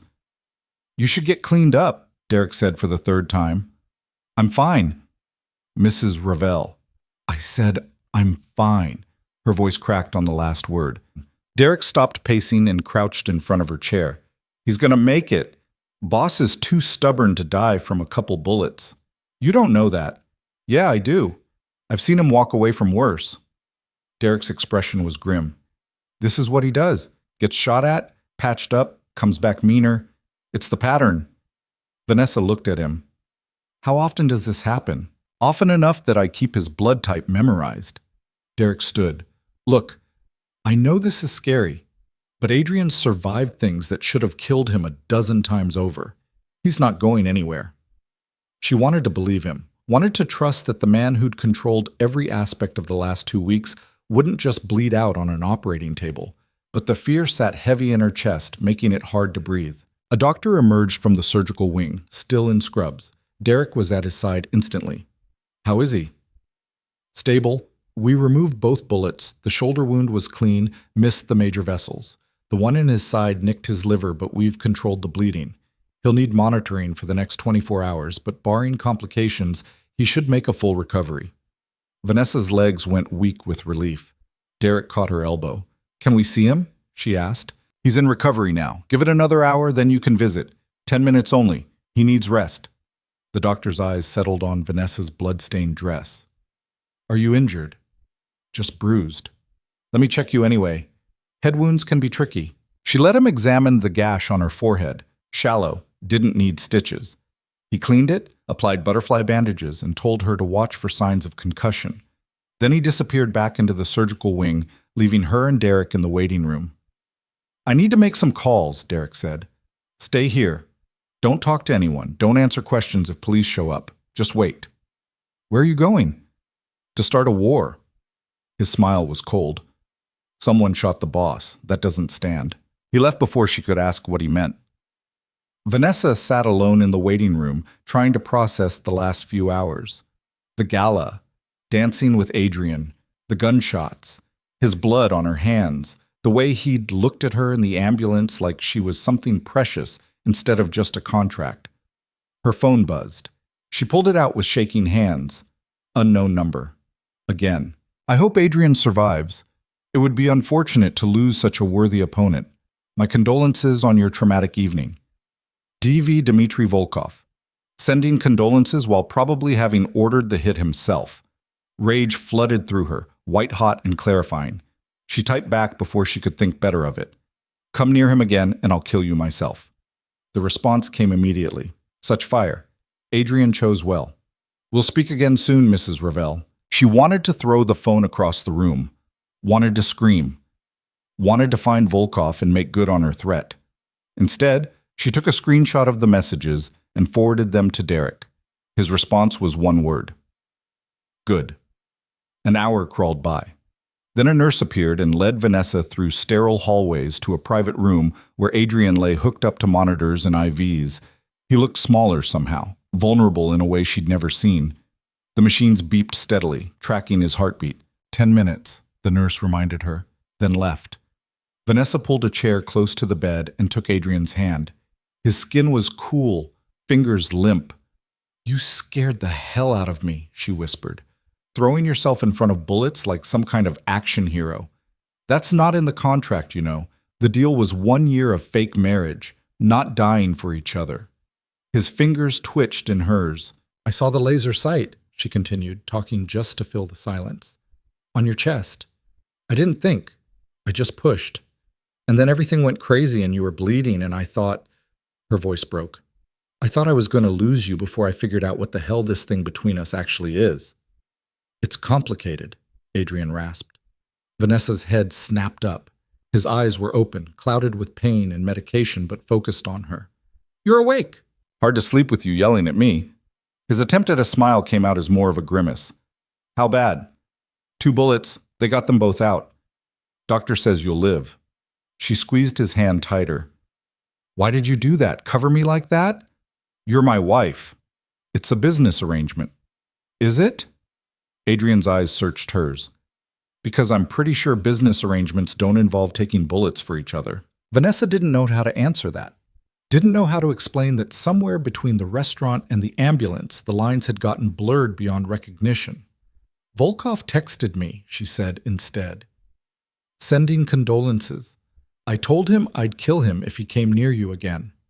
Adrian's laugh turned into a cough. You threatened Dmitry Volkov? I was angry. You're going to give me a heart attack on top of the gunshot wounds. But there was something like pride in his voice. What did he say? That we'd speak again soon. I sent screenshots to Derek. Good. Derek knows what to do. Adrian's eyes started to drift closed. You should go home, get some rest. I'm staying. Vanessa. I'm staying. She kept her hand wrapped around his. You threw yourself in front of bullets for me. The least I can do is sit with you for a few hours. Stubborn. You would know. The ghost of a smile crossed his face before sleep claimed him again. Vanessa stayed in that chair for the next 6 hours, ignoring the nurses who told her visiting hours were over, ignoring Derek when he came by with updates she couldn't process. She just held Adrian's hand and watched the monitors and tried to understand when exactly she'd started caring whether he lived or died. Dawn was breaking when Adrian's doctor cleared him to go home with strict instructions about rest and follow-up appointments. Derek had arranged for a medical team to set up in the penthouse. Easier to secure than a hospital room, apparently. Easier to control who had access. The ride back was quiet. Adrian sat stiffly in the back seat, jaw tight with pain he wouldn't acknowledge. Vanessa stayed close, ready to catch him if he collapsed. Stop hovering, he muttered. Stop getting shot and I will. Not really up to me. Then maybe stop pissing off people with guns. He actually smiled at that. Where's the fun in that? The penthouse felt cold when they arrived, despite the medical equipment Derek's people had already installed in Adrian's bedroom. A nurse waited there. Older woman, efficient, no nonsense. She immediately started checking Adrian's vitals while Derek filled Vanessa in on security updates. Building's on lockdown. No one in or out without clearance. I've got teams sweeping for vulnerabilities. We're also tracking Volkov's movements. He left the city this morning, probably expecting retaliation. He should expect it, Vanessa said. He will get it, but first, boss needs to heal. Derek glanced toward Adrian's room. Keep him in bed. He's going to want to get up, handle things himself. Don't let him. How am I supposed to stop him? You're his wife. Figure it out. Derek left and Vanessa found herself alone with the nurse, who clearly didn't need her help. She changed out of the blood-stained dress, finally, and showered, watching rust-colored water circle the drain. When she emerged, wrapped in a robe, the nurse was leaving Adrian's room. He's resting. I'll be back in 4 hours to check on him. Call if anything changes. She handed Vanessa a card with a phone number. And Mrs. Ravel? Make sure he actually rests. Men like him think they're invincible until they're not. Then she was gone too, and the penthouse was silent except for the distant hum of medical equipment. Vanessa stood in the hallway, uncertain. She should go to her own room, let Adrian sleep, give him space. Instead, she pushed open his door quietly. He was awake, propped up against pillows, staring at his phone with a frown. You're supposed to be resting, she said. I'm sitting down. That counts? He didn't look up. Derek sent me the security reports. Volkov's gone to ground, but his people are still active. We're going to have problems. Later. Right now, you need to heal. Can't afford to wait. Every hour I'm down is an hour they can move against us. Vanessa crossed the room and plucked the phone from his hands. Tough. You're injured. Derek can handle it. He doesn't have authority to, then delegate it. You've got a whole organization. Use it. She set the phone on the nightstand out of his reach. You took 2 bullets last night. You're allowed to be human for 5 minutes. Adrian's eyes narrowed. Is this you being concerned or you trying to control me? Both. Deal with it. For a moment she thought he'd argue. Then his expression softened. You're different. What? Than when we met. Harder. More willing to fight. He shifted against the pillows, wincing. I like it. Yeah, well, getting threatened by mobsters and watching your husband get shot will do that to a person. The word husband hung between them. She'd said it without thinking, but it felt more real than it had before. Adrian noticed. Is that what I am now, your husband? That's what the certificate says? That's not what I asked. Vanessa sat on the edge of his bed, careful not to jostle him. I don't know what you are. A week ago, you were a stranger offering an insane deal. Now you're... She stopped, trying to find words. Now you're someone I almost watched die. Someone who covered me with his own body when bullets started flying. Someone who makes me feel safe and terrified at the same time. That's not an answer. It's the only one I've got right now. Adrian reached for her hand, movements slow and painful. I need to tell you something. About last night. Her stomach clenched. What? I knew there might be an attempt. Had intel that Volkov was planning something, but I thought it would be a business move. Sabotage, blackmail, not direct violence at a public event. His fingers tightened on hers. I should have kept you home. Should have gone alone. Then I wouldn't have been there to push you out of the way. You also wouldn't have been in danger. Adrian, I was in danger the second I signed that contract. The gala didn't change that. She met his eyes. And if I hadn't been there, you'd be dead. So maybe stop second-guessing it. He studied her for a long moment. Why did you stay? At the hospital. You could have left. Let Derek handle it. Because you're my... She stopped, the word catching in her throat again. Because I wanted to. That's all. Vanessa, yeah. You need rest. We can talk about complicated feelings after you're not bleeding internally anymore. She stood. I'll be in the living room if you need anything. Stay. The single word froze her. What? Stay here. Just for a while. Adrian's voice was rough. I don't sleep well after getting shot, and having someone nearby helps. It was the most vulnerable she'd ever heard him. The most honest. Vanessa walked around to the other side of his massive bed and climbed on top of the covers, keeping a careful distance. Okay, but if you try to check your phone again, I'm hiding it. Noted. They lay there in silence. Vanessa could hear his breathing, uneven with pain, the monitors beeping softly. Outside the windows, the city woke up, oblivious to the violence that had shattered their world the night before. Thank you, Adrian said quietly, for saving my life. Thank you for trying to save mine first. That's just good business sense. Can't collect on a contract if you're dead. Right, business. But neither of them sounded convinced anymore. Vanessa woke hours later to find Adrian asleep beside her, one hand still loosely holding hers. Afternoon light streamed through the windows. Her neck was stiff from the awkward angle, but she didn't move. Didn't want to wake him. Her phone buzzed on the nightstand. She grabbed it carefully. Derek. Bakery's secure. Put 3 guys on rotation. Your employees are asking questions. She typed back one-handed. Tell them I'm dealing with a family emergency. Pay them for the week. Derek. Already done. Boss taught me well. Derek. Also, we found the shooter. Being dealt with as we speak. Vanessa didn't ask what dealt with meant. Probably better not to know. The nurse returned in the late afternoon, checked Adrian's vitals, changed his bandages. He woke up grumpy and in pain, snapping at everyone until the nurse gave him more medication and he drifted off again. He's always like this when he's injured, the nurse told Vanessa. Terrible patient, but his vitals are good. He's healing. Vanessa spent the evening fielding calls and messages, Diana checking in, Patricia sending a terse message about legal implications of the shooting, people whose names she barely knew offering condolences and probably fishing for information. She ignored most of them. Let Derek handle the business side. Her job was keeping Adrian from doing anything stupid while he recovered. By the 3rd day, he was driving everyone crazy. The medication made him foggy, but not foggy enough to stop him from trying to work. He'd set up a makeshift office in his bedroom, laptop balanced on his legs, phone constantly ringing. You're going to tear your stitches, Vanessa warned, bringing him lunch he probably wouldn't eat. I'm fine. You're insufferable. Noted. He didn't look up from his screen. Did Derek send the revised territory agreements? I don't know. I'm not your assistant. You're my wife. Close enough. Vanessa set the tray down harder than necessary. Your wife who's about 2 seconds from smothering you with a pillow if you don't actually rest. That got his attention. Adrian looked up, eyebrow raised. Violent. You're rubbing off on me. Clearly. He closed the laptop with a sigh. Fine. What do you suggest I do instead? Stare at the ceiling?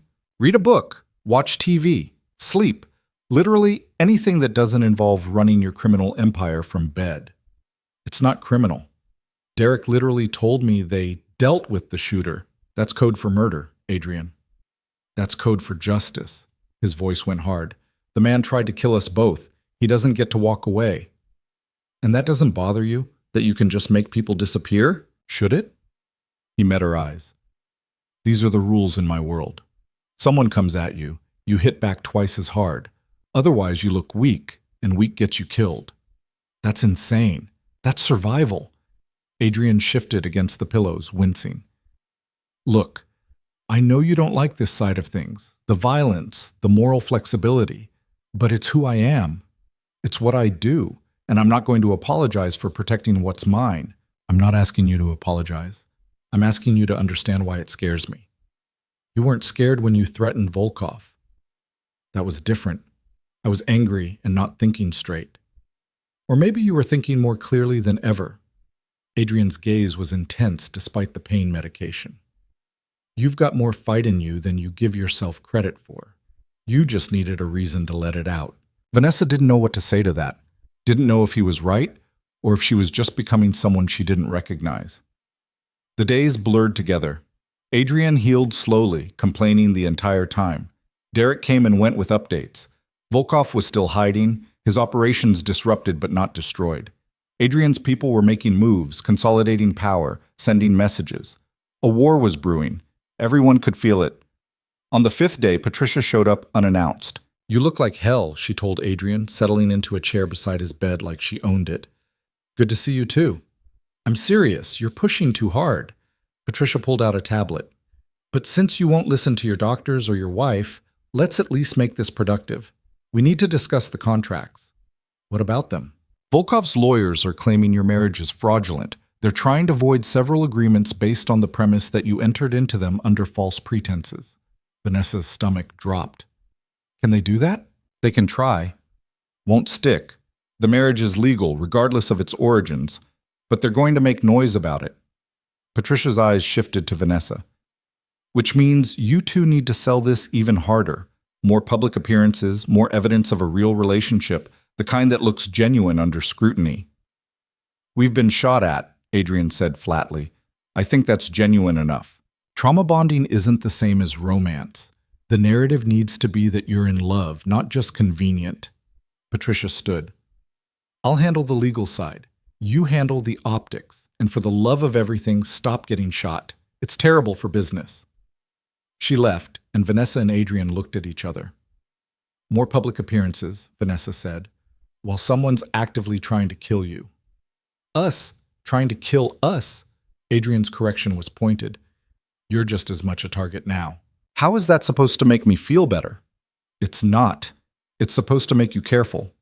He reached for her hand. I meant what I said before. You're mine to protect, but that only works if you let me. I'm not good at letting people protect me. I've noticed. His thumb brushed across her knuckles. We'll figure it out. One day at a time. It was becoming their mantra, one day at a time, as if that would be enough to get them through a war. By the end of the week, Adrian was mobile enough to be dangerous.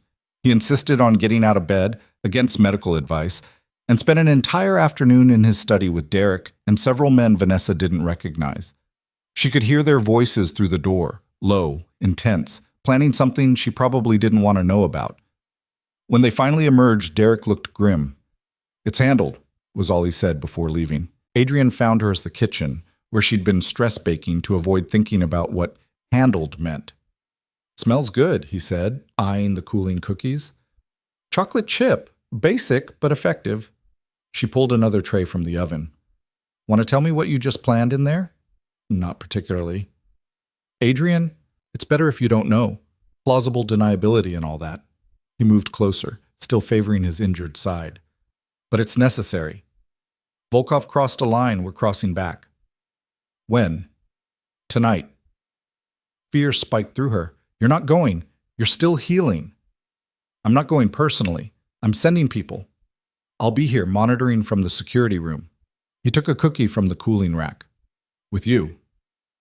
Why does that not make me feel better? Because you're smart enough to know that being here doesn't mean we're safe, just safer. Adrian took a bite, made an appreciative sound. These are really good. Don't change the subject. I'm not. I'm complimenting your baking while acknowledging that tonight's going to be complicated. He set down the cookie. But you don't need to worry. My people know what they're doing. That's exactly what worries me. Adrian pulled her closer despite his injuries, hands settling on her waist. I know this isn't what you signed up for, the violence, the danger, all of it. And I know you're scared, but I need you to trust that I know what I'm doing. I'm trying. That's all I ask. His forehead touched hers, careful of her healing cut. We're going to get through this, together. Vanessa wanted to believe him, wanted to trust that everything would work out. But as night fell and Adrian disappeared into his security room with monitors and encrypted communications, she couldn't shake the feeling that they were standing on the edge of something that would change everything. She stayed in the living room trying to read, trying not to think about what was happening out there in the dark. About the people Adrian had sent to do things she couldn't even imagine. About Volkov and his men and the war that had started the moment Adrian chose her. Hours passed. Midnight came and went. Vanessa dozed on the couch, jerking awake at every sound. Finally, around 2 a.m, Adrian emerged. He looked exhausted, face drawn with pain and stress, but his eyes were satisfied. It's done, he said simply. What's done? 3 of Volkov's warehouses, his primary shipping route, 2 key lieutenants who won't be a problem anymore. Adrian sank onto the couch beside her. He'll get the message by morning. Back off or lose everything. And if he doesn't back off, then we escalate until he does. He reached for her hand. But he will. Volkov's smart enough to know when he's beaten. Vanessa looked at their joined hands, hers still clean, his stained with decisions she didn't want to examine too closely. I don't know how to do this. Be married to someone who operates like this. You're already doing it. You've been doing it since the night we met. Adrian's voice was gentle. You're stronger than you think, Vanessa. You just keep forgetting. I feel like I'm losing myself. You're not losing yourself. You're finding parts you didn't know existed. He pulled her closer, and she let him, resting her head against his shoulder. The woman who threatened Volkov, who pushed me out of the way of a bullet, who stayed in a hospital all night. That's all you. That was always there. What if I don't like who I'm becoming? Then we figure it out. But don't mistake growth for loss. They're not the same thing. They sat there in this dark penthouse. 2 people bound by a contract that no longer felt like just business.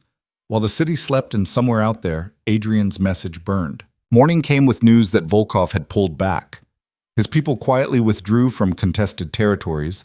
His lawyers stopped filing motions, and the threatening messages stopped entirely. Derek delivered the update over breakfast with something close to a smile.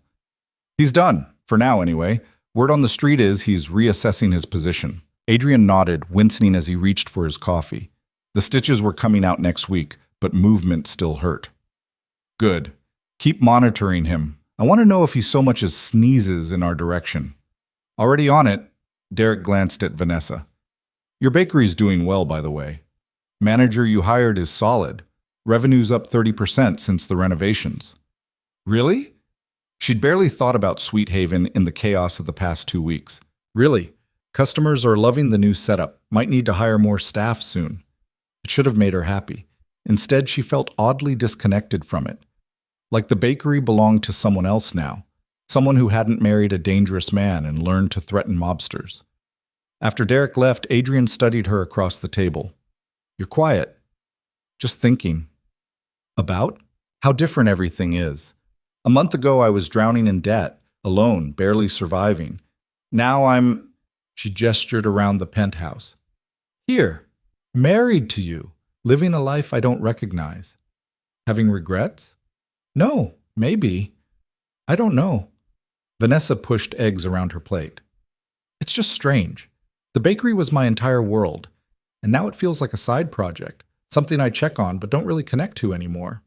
Adrian set down his cup carefully. You want to go see it? The bakery? With armed guards following me everywhere?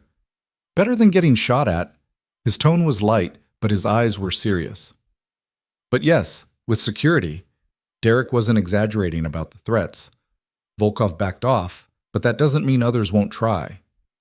Is this what the rest of the year looks like? Constant vigilance and paranoia? Probably. Adrian reached across the table for her hand. But you're tougher than you think. You've already proven that. She wanted to believe him. Some days she even did. The visit to Sweet Haven was surreal. Vanessa walked through her own bakery feeling like a stranger. Everything was cleaner, more efficient. The new manager, a woman named Sophie who'd worked in high-end restaurants, had streamlined operations and expanded the menu. Customers filled the tables buying pastries Vanessa had created but no longer made herself. "It's wonderful," Sophie said, showing her the updated inventory system. "We're getting requests for catering now. Corporate events, weddings. I think we could really grow this." "That's great." Vanessa tried to sound enthusiastic. She was happy the business was thriving, but standing here watching someone else run her dream felt hollow. Derek and two other security personnel waited by the door, watching everyone who entered. A couple customers recognized Vanessa from the news coverage of the gala shooting. They stared, whispered, took photos when they thought she wasn't looking. She left after an hour, unable to shake the feeling that Sweet Haven wasn't really hers anymore. It had become an asset, a line item in Adrian's world.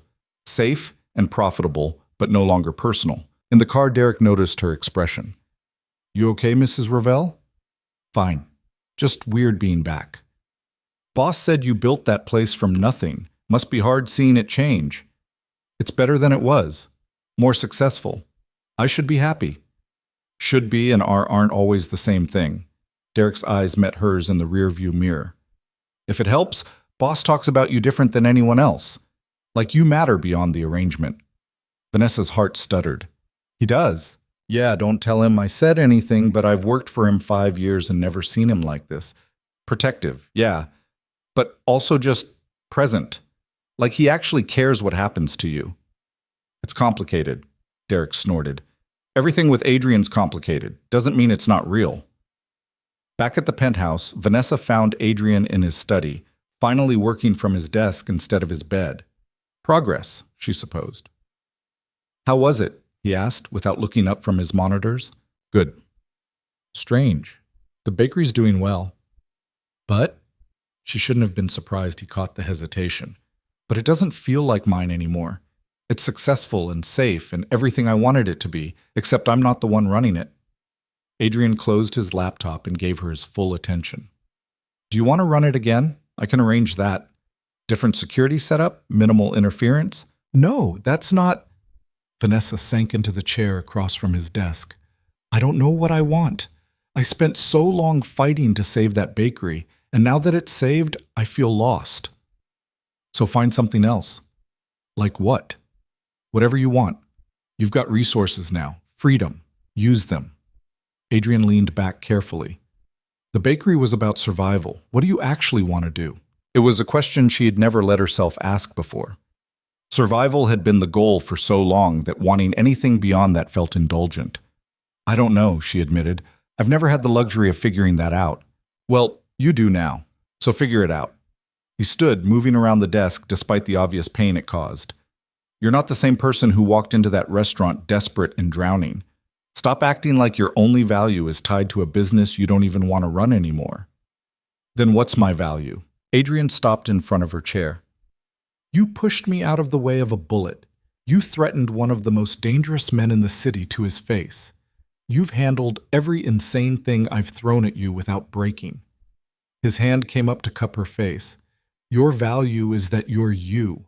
Everything else is just window dressing." Vanessa's breath caught.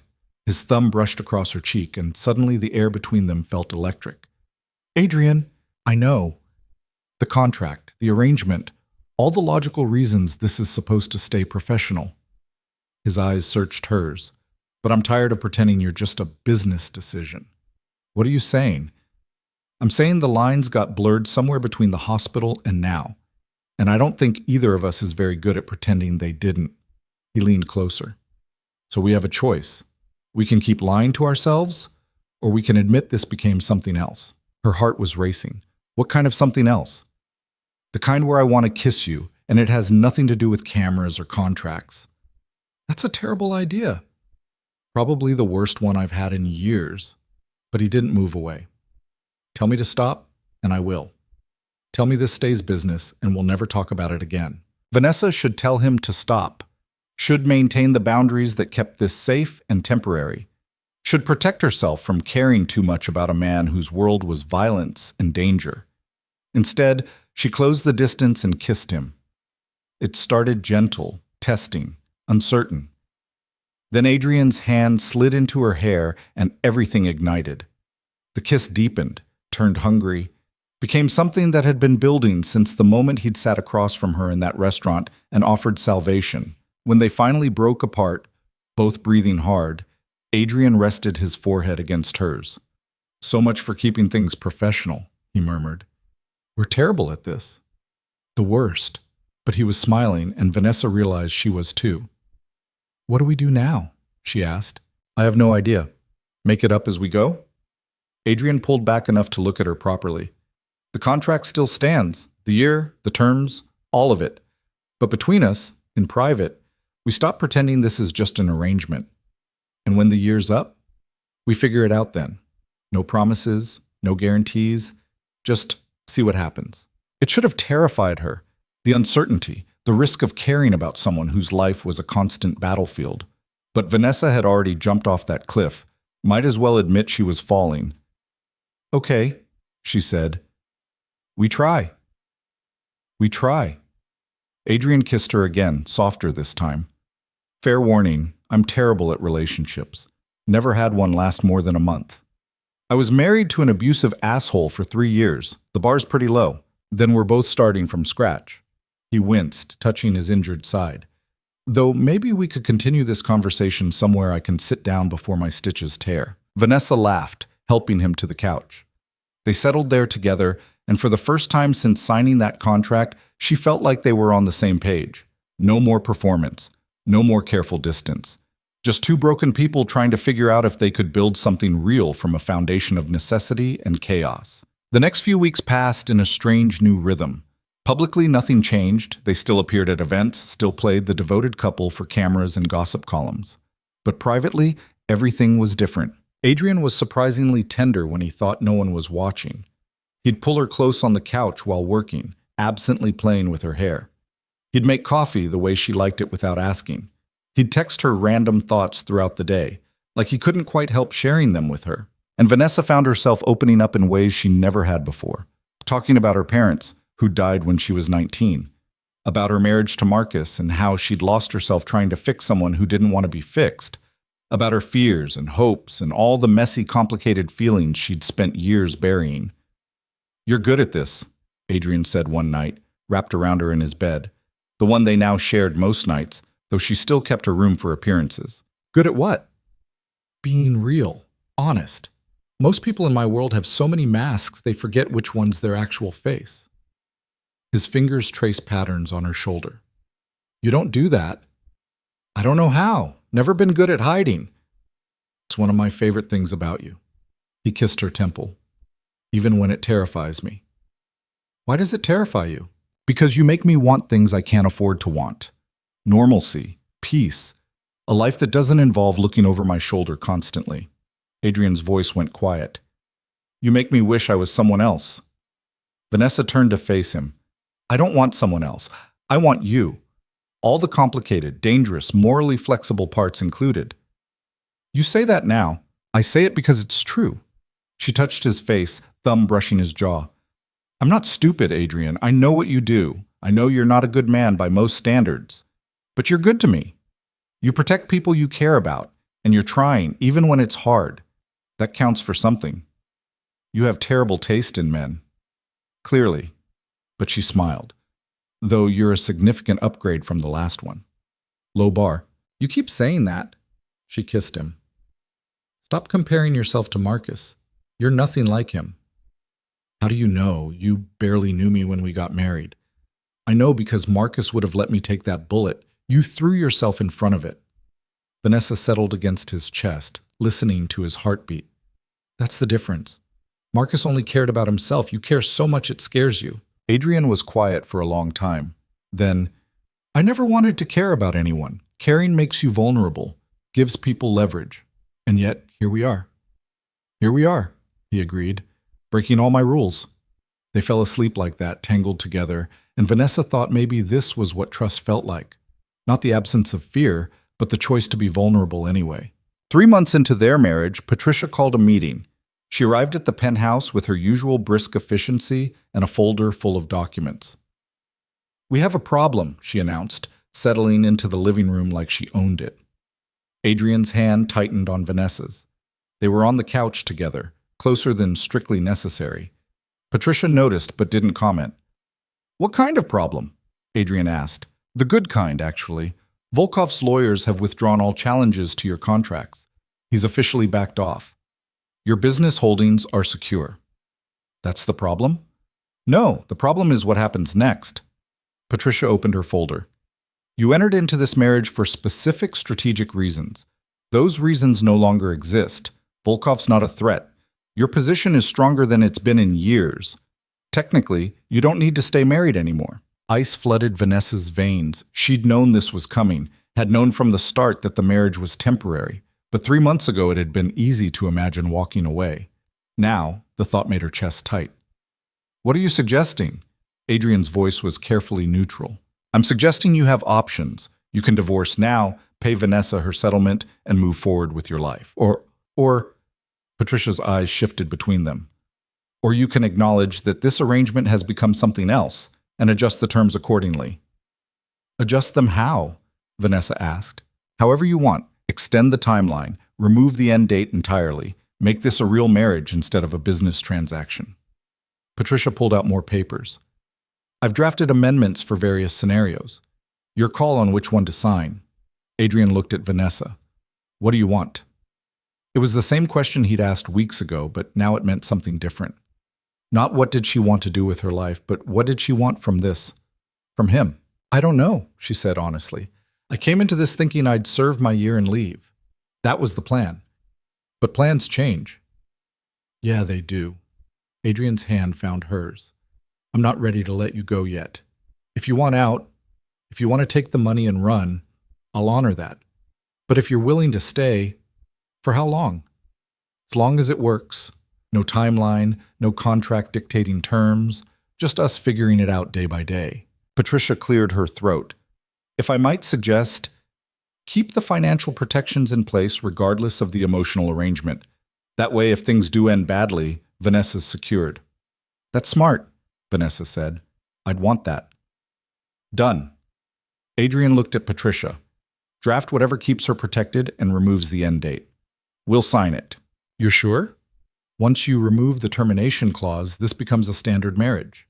Divorce would mean splitting assets, legal battles, all the usual messiness." "I'm sure." Adrian squeezed Vanessa's hand. "What about you?" She should be terrified, should insist on keeping the exit clause, maintaining her escape route. But looking at Adrian, this complicated, dangerous man who'd somehow become her person, she realized she didn't want an escape route anymore. "I'm sure too." Patricia smiled, the first genuine one Vanessa had ever seen from her. "Well then, congratulations on your real marriage. Try not to kill each other." After she left, Vanessa and Adrian sat in silence for a minute. "We just did something crazy," Vanessa said. "We've been doing crazy things since the night we met. This barely registers. Adrian, we basically just agreed to stay married for real." "I know." He pulled her closer. "Having second thoughts already?" "Constantly, but I'm staying anyway." "Good, because I wasn't actually going to let you leave." His tone was light, but his eyes were serious. "You're mine now, Vanessa, for as long as you'll have me." "That's very possessive." "You married a mobster. What did you expect?" "Fair point." She kissed him. "For the record, you're mine too." "I can live with that." 6 months in, Vanessa had finally figured out what she wanted to do. Not run the bakery, Sophie was handling that beautifully. But something else. Something that combined her skills with the resources she now had access to. She started a foundation.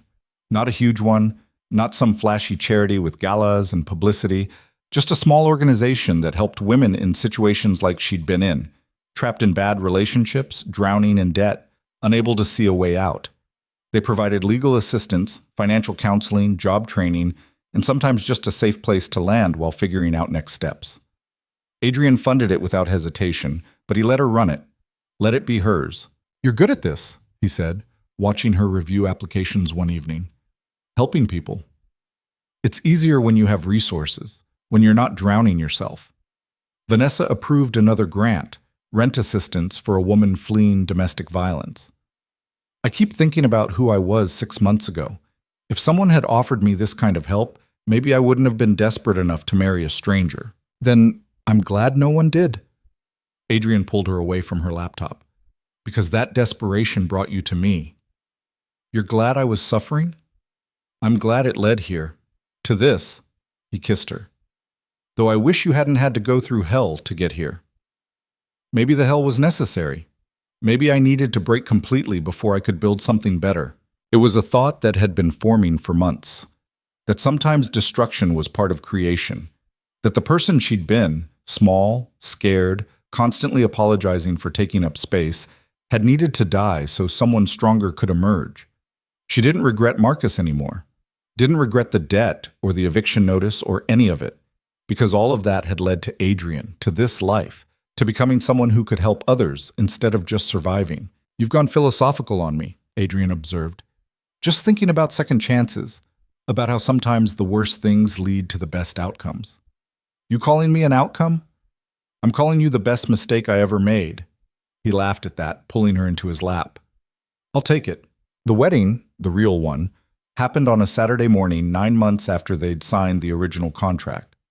This time there were guests, Diana and Derek, Patricia, Sophie from the bakery, a handful of people who'd become important over the past months. Vanessa wore a different dress, white this time, simple and elegant. Adrian wore the same suit he'd worn to their legal ceremony, but he smiled more this time. Looked less like he was signing a business deal and more like he was committing to a future. They said vows they'd written themselves. Adrian promised to protect her, challenge her, and try not to get shot at too frequently. Vanessa promised to call him on his garbage, stand by him in the chaos, and maybe not threaten quite so many mob bosses. Everyone laughed. It felt real in a way the first ceremony hadn't. Afterward, they had lunch at a small restaurant. Nothing fancy, just good food and people they cared about. No photographers, no performance, just them. Happy? Adrian asked as they were leaving. Surprisingly, yes. Vanessa looked up at him. You? More than I thought possible. He kissed her in the middle of the sidewalk, not caring who saw. Thank you. For what? For saying yes that night. For staying. For becoming my person. You're welcome. Though technically you bribed me with $2 million. Best investment I ever made. They went home to the penthouse that had stopped feeling like a cage and started feeling like theirs. Made love like they had all the time in the world because they did now. No expiration date, no countdown, just a future they'd build together. Later, wrapped in sheets and each other, Adrian said, I want to tell you something. Okay. I lied. That first night when I said I needed a wife for strategic reasons. His fingers traced patterns on her skin. That was part of it, but not all. Vanessa propped herself up on an elbow. What was the rest? I was tired. Of being alone. Of every relationship being a calculation. Of never letting anyone close enough to matter. He met her eyes. Then I saw you sitting in that restaurant, waiting for someone who wasn't coming, and something just clicked. Like maybe here was someone real. Someone who wouldn't see dollar signs or power, just a person. You barely knew me. I knew enough, and I wanted to know more. Adrian touched her face. So I made you an offer you couldn't refuse and hoped you'd say yes. That's manipulative. Completely. I'm not a good man, remember? You're good enough. She kissed him. And for the record, I'm glad you're manipulative. Otherwise, I'd still be drowning in debt and misery. See? Sometimes manipulation works out for everyone. That's terrible logic. It's the only kind I've got. Vanessa laughed, settling against his chest. Outside the windows, the city glittered in the darkness. Somewhere out there, people were struggling the way she had been. But here, in this moment, she was safe and loved and exactly where she needed to be. It wasn't perfect. Adrian still got into dangerous situations that made her heart stop. She still had nightmares about Marcus and bullets and blood on marble floors. They fought sometimes, loud, intense arguments that ended in either makeup sex or one of them sleeping on the couch. But it was real. Messy and complicated and absolutely real. And somehow, that was better than any fairy tale. The baby came as a surprise 15 months into their marriage. Vanessa had been feeling off for weeks, exhausted, nauseous, emotional. She'd blamed stress from the foundation, which was growing faster than expected. Then she missed her period. The pregnancy test sat on the bathroom counter like an accusation. 2 pink lines, clear as day. She found Adrian in his study, dealing with some crisis involving shipping routes and disputed territory. He looked up when she entered, took one look at her face, and stood immediately. "What's wrong?" Vanessa held out the test wordlessly. Adrian stared at it for a solid 10 seconds. Are you pregnant?" "Yeah." Her voice shook. "I'm on birth control, but apparently not infallible birth control, and I know we never discussed this, never planned for kids, and if you want me to—" "Stop!" He crossed to her in 3 strides, pulling her into his arms. "Breathe. Just breathe." She did, face pressed against his chest, trying not to panic. "Do you want this?" Adrian asked quietly. "A baby? With me? In this life?" "I don't know. Maybe. It's terrifying." "Yeah, it is." He pulled back to look at her. "But if you want to do this, we'll figure it out. If you don't, we'll handle that too. Your choice." "What do you want?" Adrian was quiet for a long moment. "I want whatever keeps you in my life. If that's a baby, then we'll have a baby. If it's not, then we won't. But you need to make the call here, Seth." Vanessa thought about it, really thought about it, about bringing a child into Adrian's world of violence and uncertainty, about becoming a mother when she barely felt like she had her own life figured out, about everything that could go wrong. But she also thought about Adrian's hands, capable of terrible things but so gentle with her, about the foundation she'd built that helped people, about the life they'd created from nothing but desperation and a contract. "I want to keep it," she said. "I'm terrified, but I want this." Relief flooded Adrian's face. "Okay, we're doing this. We're doing this." She laughed, slightly hysterical. "We're having a baby. We're having a baby," he repeated, like testing the words. Then he smiled, a real, unguarded smile that made him look younger. "I'm going to be a father." "You're going to be a terrifying father." "Absolutely. Our kid's going to run this city by age 10. "That's not comforting." "It wasn't meant to be." But he was grinning now, pulling her close and kissing her. "Thank you." "For what? Getting pregnant?" "For trusting me with this. With everything." His hand settled on her still flat stomach. "I know my world's not safe, but I promise I'll do everything I can to protect both of you." "I know you will. That's why I'm not running." The pregnancy was harder than Vanessa expected. Morning sickness that lasted all day, exhaustion that made working difficult, mood swings that had her crying over commercials and yelling at Adrian for breathing too loud. He handled it better than she deserved, brought her crackers when she couldn't eat anything else, rubbed her feet without complaint, let her vent and rage and didn't take any of it personally. "You're being too nice," she said one night, 6 months pregnant and uncomfortable in every possible way. "It's suspicious. I'm just trying not to get murdered by a hormonal woman who knows where I sleep." Smart man. "I have my moments." Adrian settled beside her on the bed, one hand on her swollen belly. "How's he doing?" They'd found out it was a boy last week. Adrian had been impossibly smug about it. "Active, won't stop kicking." As if on cue, the baby moved under his hand. "I think he's trying to escape." "Can't blame him. You're terrible housing." She smacked his arm. "Rude. Honest." But he was smiling, watching her stomach like it held the secrets of the universe. "Have you thought about names?" "A few." "Nothing's felt right yet. We should probably figure that out before he arrives."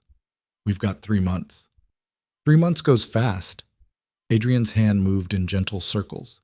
"I keep thinking about what kind of father I'll be. If I can do this without screwing him up completely." "You'll be fine." "You don't know that." "I do, actually, because you care enough to worry about it. That's half the battle." Vanessa covered his hand with hers. "We'll figure it out together, just like everything else." "Together," he agreed. "I can work with that." The baby came 2 weeks early on a Tuesday morning. Vanessa's water broke while she was reviewing foundation applications, and suddenly everything was chaos. Adrian went into crisis mode, barking orders at Derek about routes to the hospital and security protocols while helping Vanessa to the car. You need to breathe, she told him. I am breathing. You're hyperventilating. I'm fine. But his hand shook as he helped her into the back seat. Labor lasted 14 hours. 14 hours of pain and exhaustion, and Adrian holding her hand through all of it, letting her break his fingers without complaint. 14 hours of wondering if she could actually do this, if she was strong enough. Then the baby arrived, tiny and red-faced and screaming at the top of his lungs, and everything else disappeared. He's perfect, Adrian whispered, staring at their son like he was witnessing a miracle. Look at him. I'm looking. Vanessa was crying, exhausted and overwhelmed, and more in love than she'd thought possible. We made that. We did.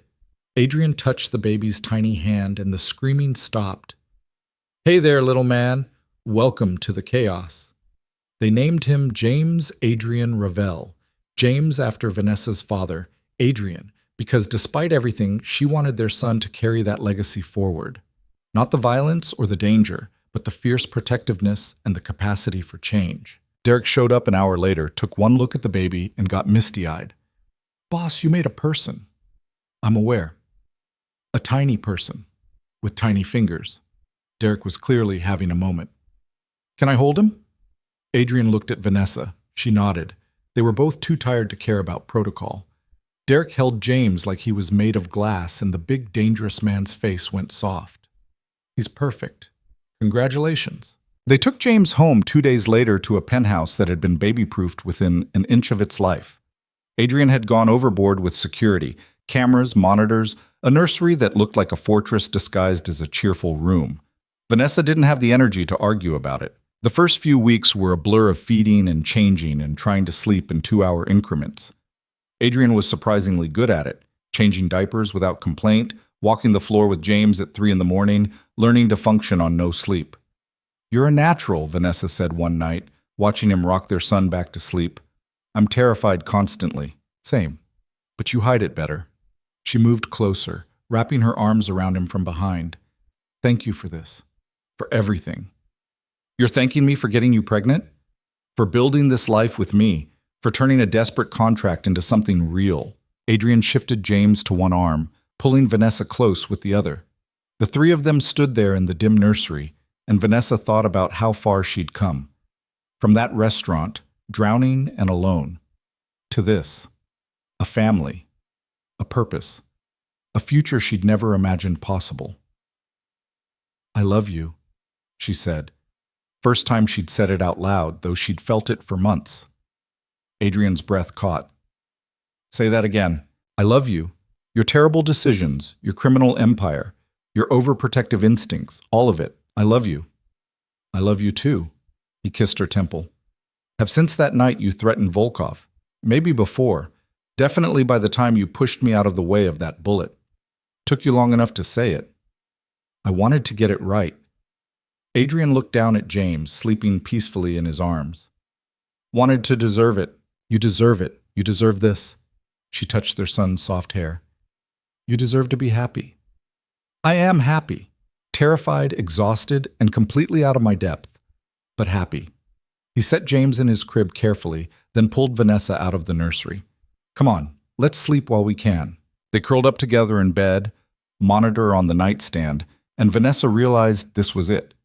This was what she'd been fighting for all along. Not the bakery, not financial security, not even survival. Just this. Connection. Love. The terrifying, beautiful mess of building a life with someone. It wasn't perfect. Nothing was. Adrian still dealt with dangerous people. The foundation kept her busy with heartbreaking cases. James cried at ungodly hours and spit up on everything. Their life was chaotic and complicated, and sometimes scary. But it was theirs.